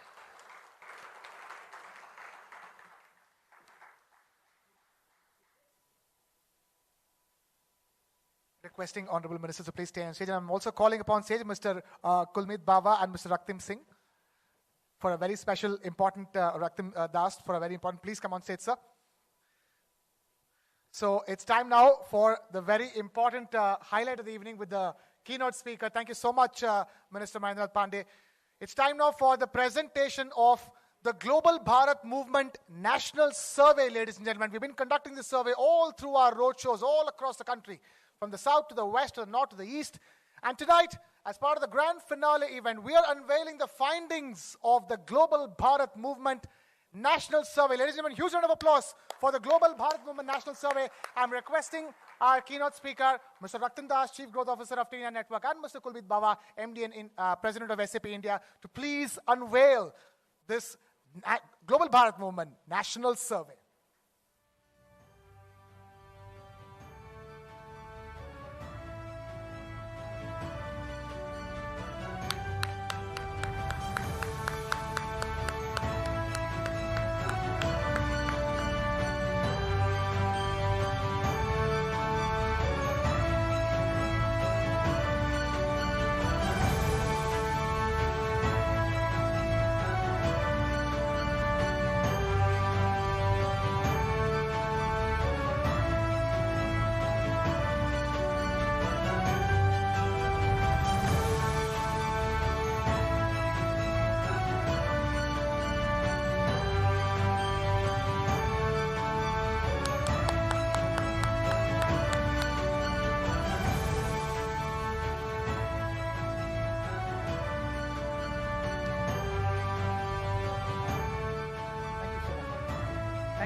Hanji, welcome.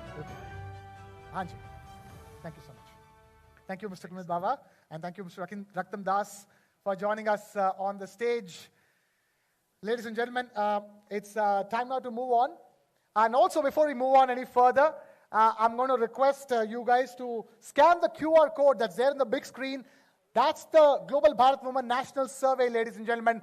Please, you can download and see the findings of the survey of what mid-market companies and technology partners across the country had to say. What is the sentiment like? How confident are they? And how much are they willing to put the money where their mouth is? All of it you'll understand from the findings of the Global Bharat Movement National Survey.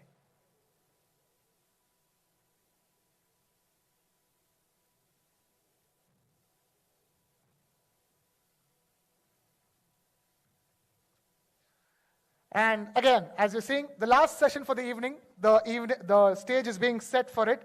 It's a panel discussion, the last for the evening, ladies and gentlemen, before we break for networking dinner and drinks. Navigating the ever-changing world of technology, a CIO's perspective. Now, first I'm going to invite up on stage the panelists for this discussion. So please join me in welcoming the panelists for this discussion. First up, he's a seasoned business professional with more than 15 years of experience. An engineer by qualification, he has a keen interest in new technology and business management. And over the last 15 years, he has worked in many domains to help Ellen Electronics grow to newer heights. Ladies and gentlemen, please put your hands together for Mr. Gaurav Sethia, Director, Ellen Electronics. And now, next one. He has been instrumental in building the IT infrastructure of B9 Beverages of the famous Bira, better known for Bira Beer. A career spanning over 25 years, he has worked with companies like GSK, Philips, TCS, to just to name a few. Ladies and gentlemen, please put your hands together for Shrikant Neriyanuri, Vice President, IT and Systems, B9 Beverages, Bira. And finally, he has a career spanning over a decade and a half with leading IT and digital transformation.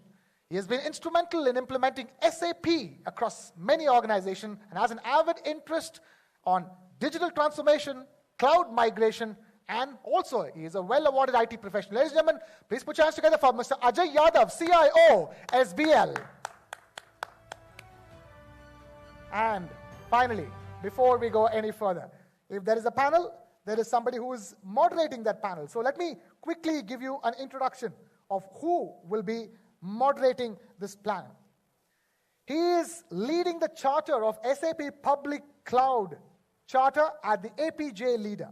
He has been an out-and-out technology professional with a career spanning across 25 years with companies like Dell, HPE, and many, many more. Ladies and gentlemen, please put your hands together and welcome Mr. Jeetu Agarwal, Vice President and Head of S4HANA Cloud Public Edition, SAP APJ, to moderate this panel. All yours, sir.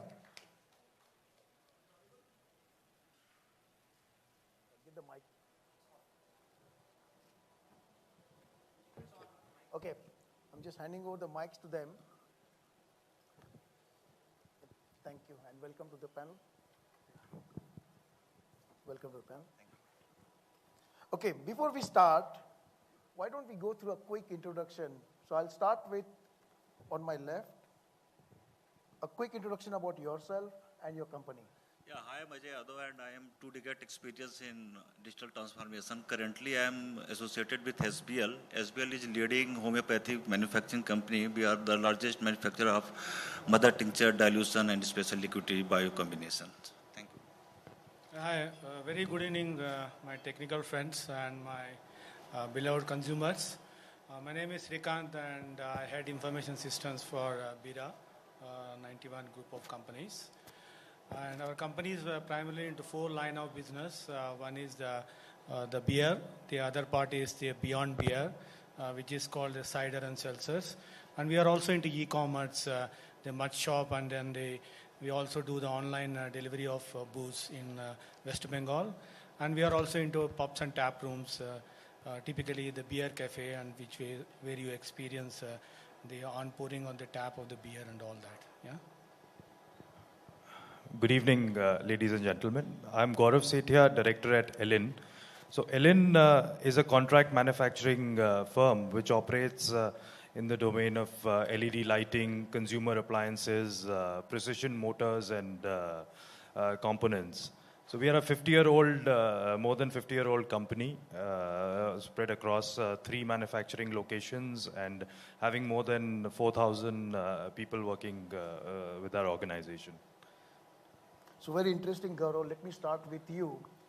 So when you look at the post-pandemic, what are those changes you are feeling that they are becoming like a normal new, or trying to become, they're remaining there as it is?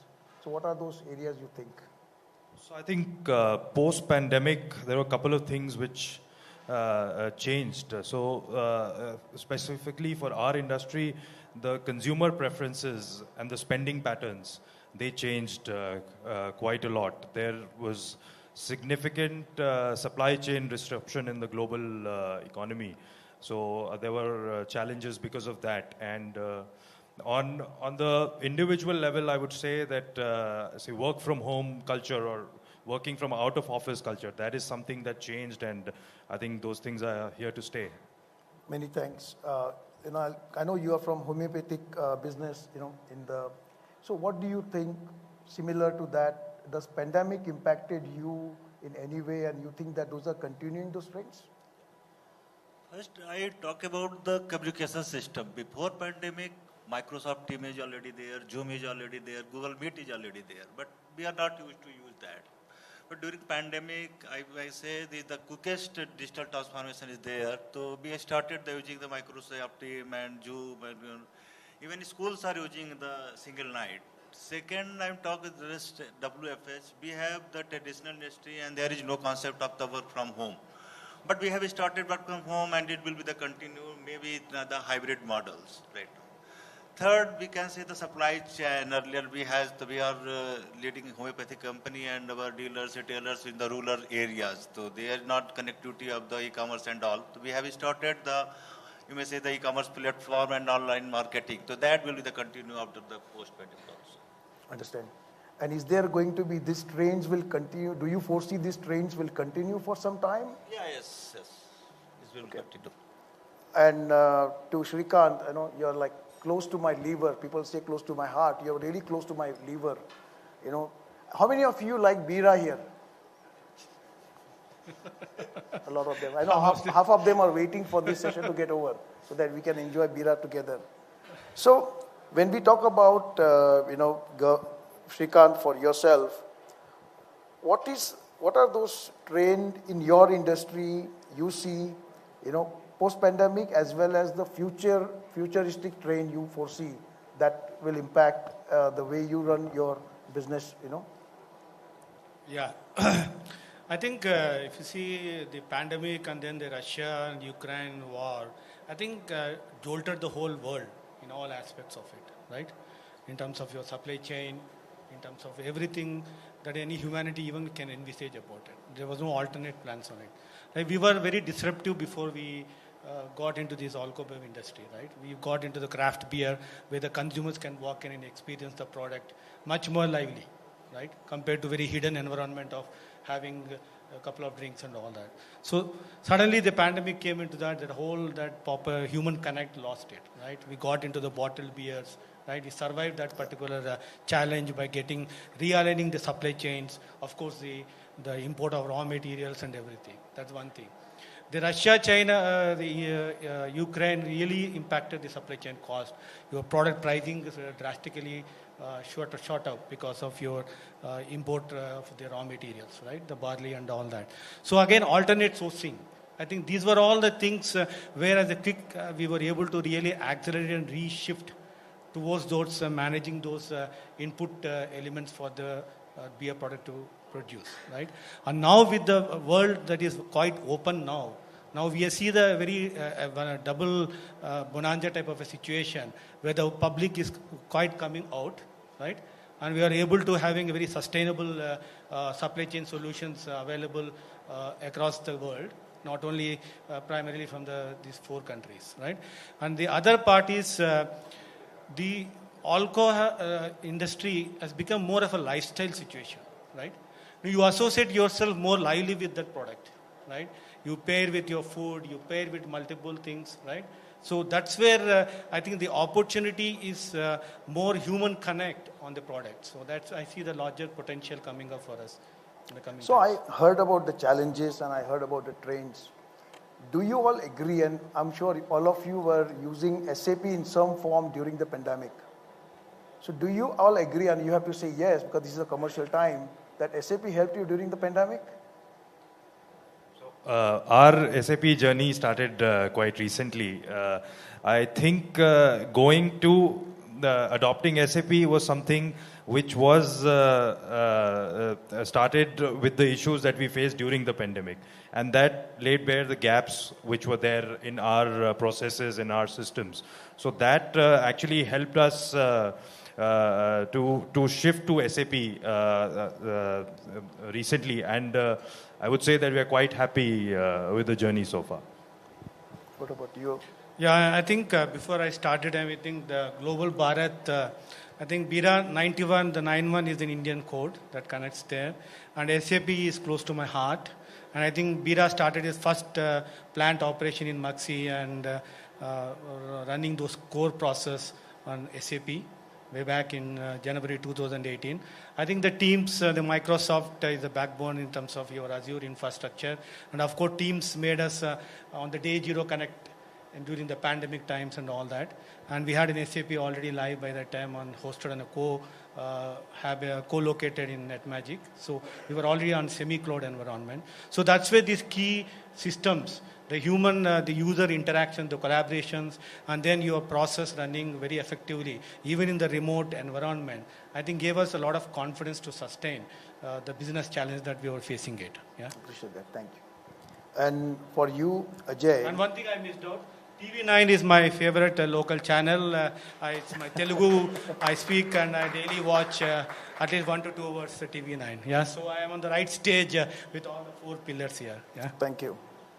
So Ajay, before we end this discussion, you have to give 2 advice to the emerging organization to avoid these turbulences we might have faced, without any digitization. So what do you think those, 2 advice you can give to this young enterprising customers so that they can get a more sustainable growth for their business? Now, any business we can't suppose it without the technology. Nowadays, lot of SaaS model is available, right? SAP is also providing the public cloud in the affordable prices. So startups and mid-sized industry can use very easily that. Okay. Security is the another threat. So it is will also be, you have to focus on that. So public cloud will be the good option for that.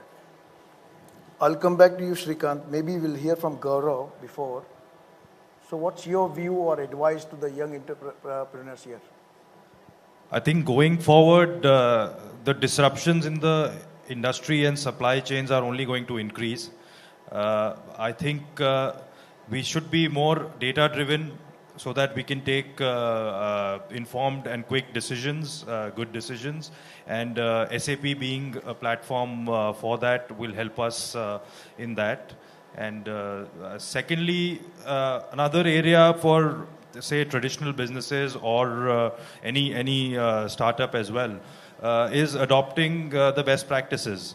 So some of the things, if we adopt the best practices, we can scale up quickly, we can stay with the times.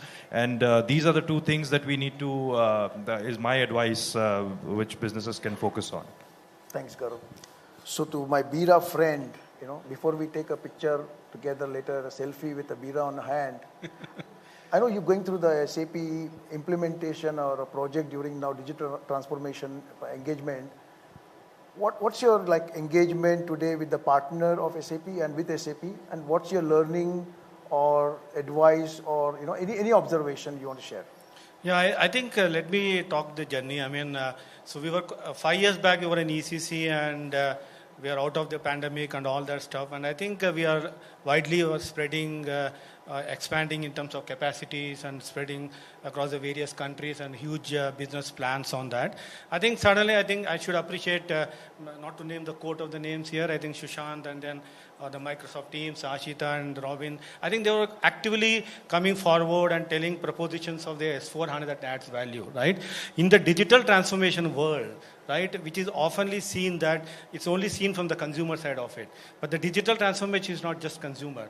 If you don't connect the consumer, customer, your supply chain and manufacturing, as a whole end-to-end as the digital is not connected, right, you are not fully placed in that, right? And the API way of interacting with that, which is easily told, right? Every marketing guy, every business guy today talks, API hai to jaldi ho jayega. So it's not so easy. Right? That's where I think the S4HANA landscape, the architecture, I think that I saw the potential and see what it can open the new world of the interactive that I can have, not only with within the organization, within my suppliers and external, and even to the consumer world, and even with the small mobile-based or web-based applications, and across any ecosystem where I will be able to really easily connect. I think that's why I saw that the potential there, right? And I think we have got right partner at the moment to get into the implementation side of it. I think we are having a very strong support coming with SAP on certain new things that are there in that place.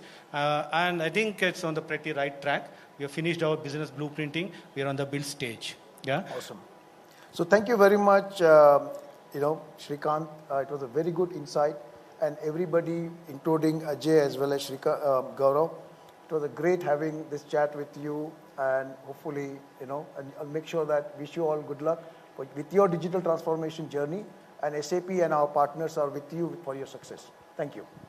Thank you. Thank you. Thanks a lot.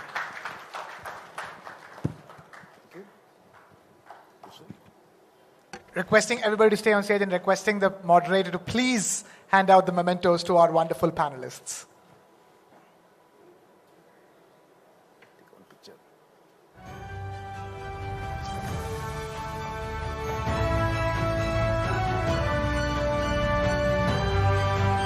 Ladies and gentlemen, please join me in giving them a round of applause for our wonderful panelists who have taken time out to come here for our grand finale event of Global Bharat Movement Business Innovation Roadshows presented by SAP India in association with TV9 Network.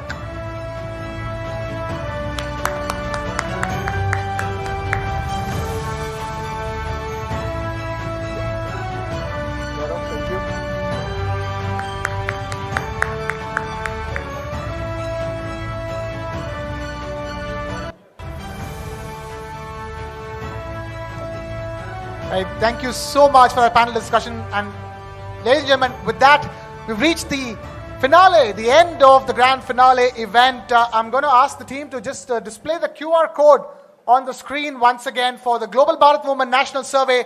All those who did not scan the QR code, please scan the QR code and read the findings of our Global Bharat Movement Business Innovation Roadshows National Survey, which we've conducted through the length and breadth of the country. Ladies and gentlemen, you guys have been a fantastic audience this evening. Thank you so much. A huge round of applause for yourself, for all those who've come in here and stayed right till the end of the program. Time now for some dinner and drinks and for conversations to continue as well. Don't go anywhere. Continue talking to us. Thank you so much for joining us.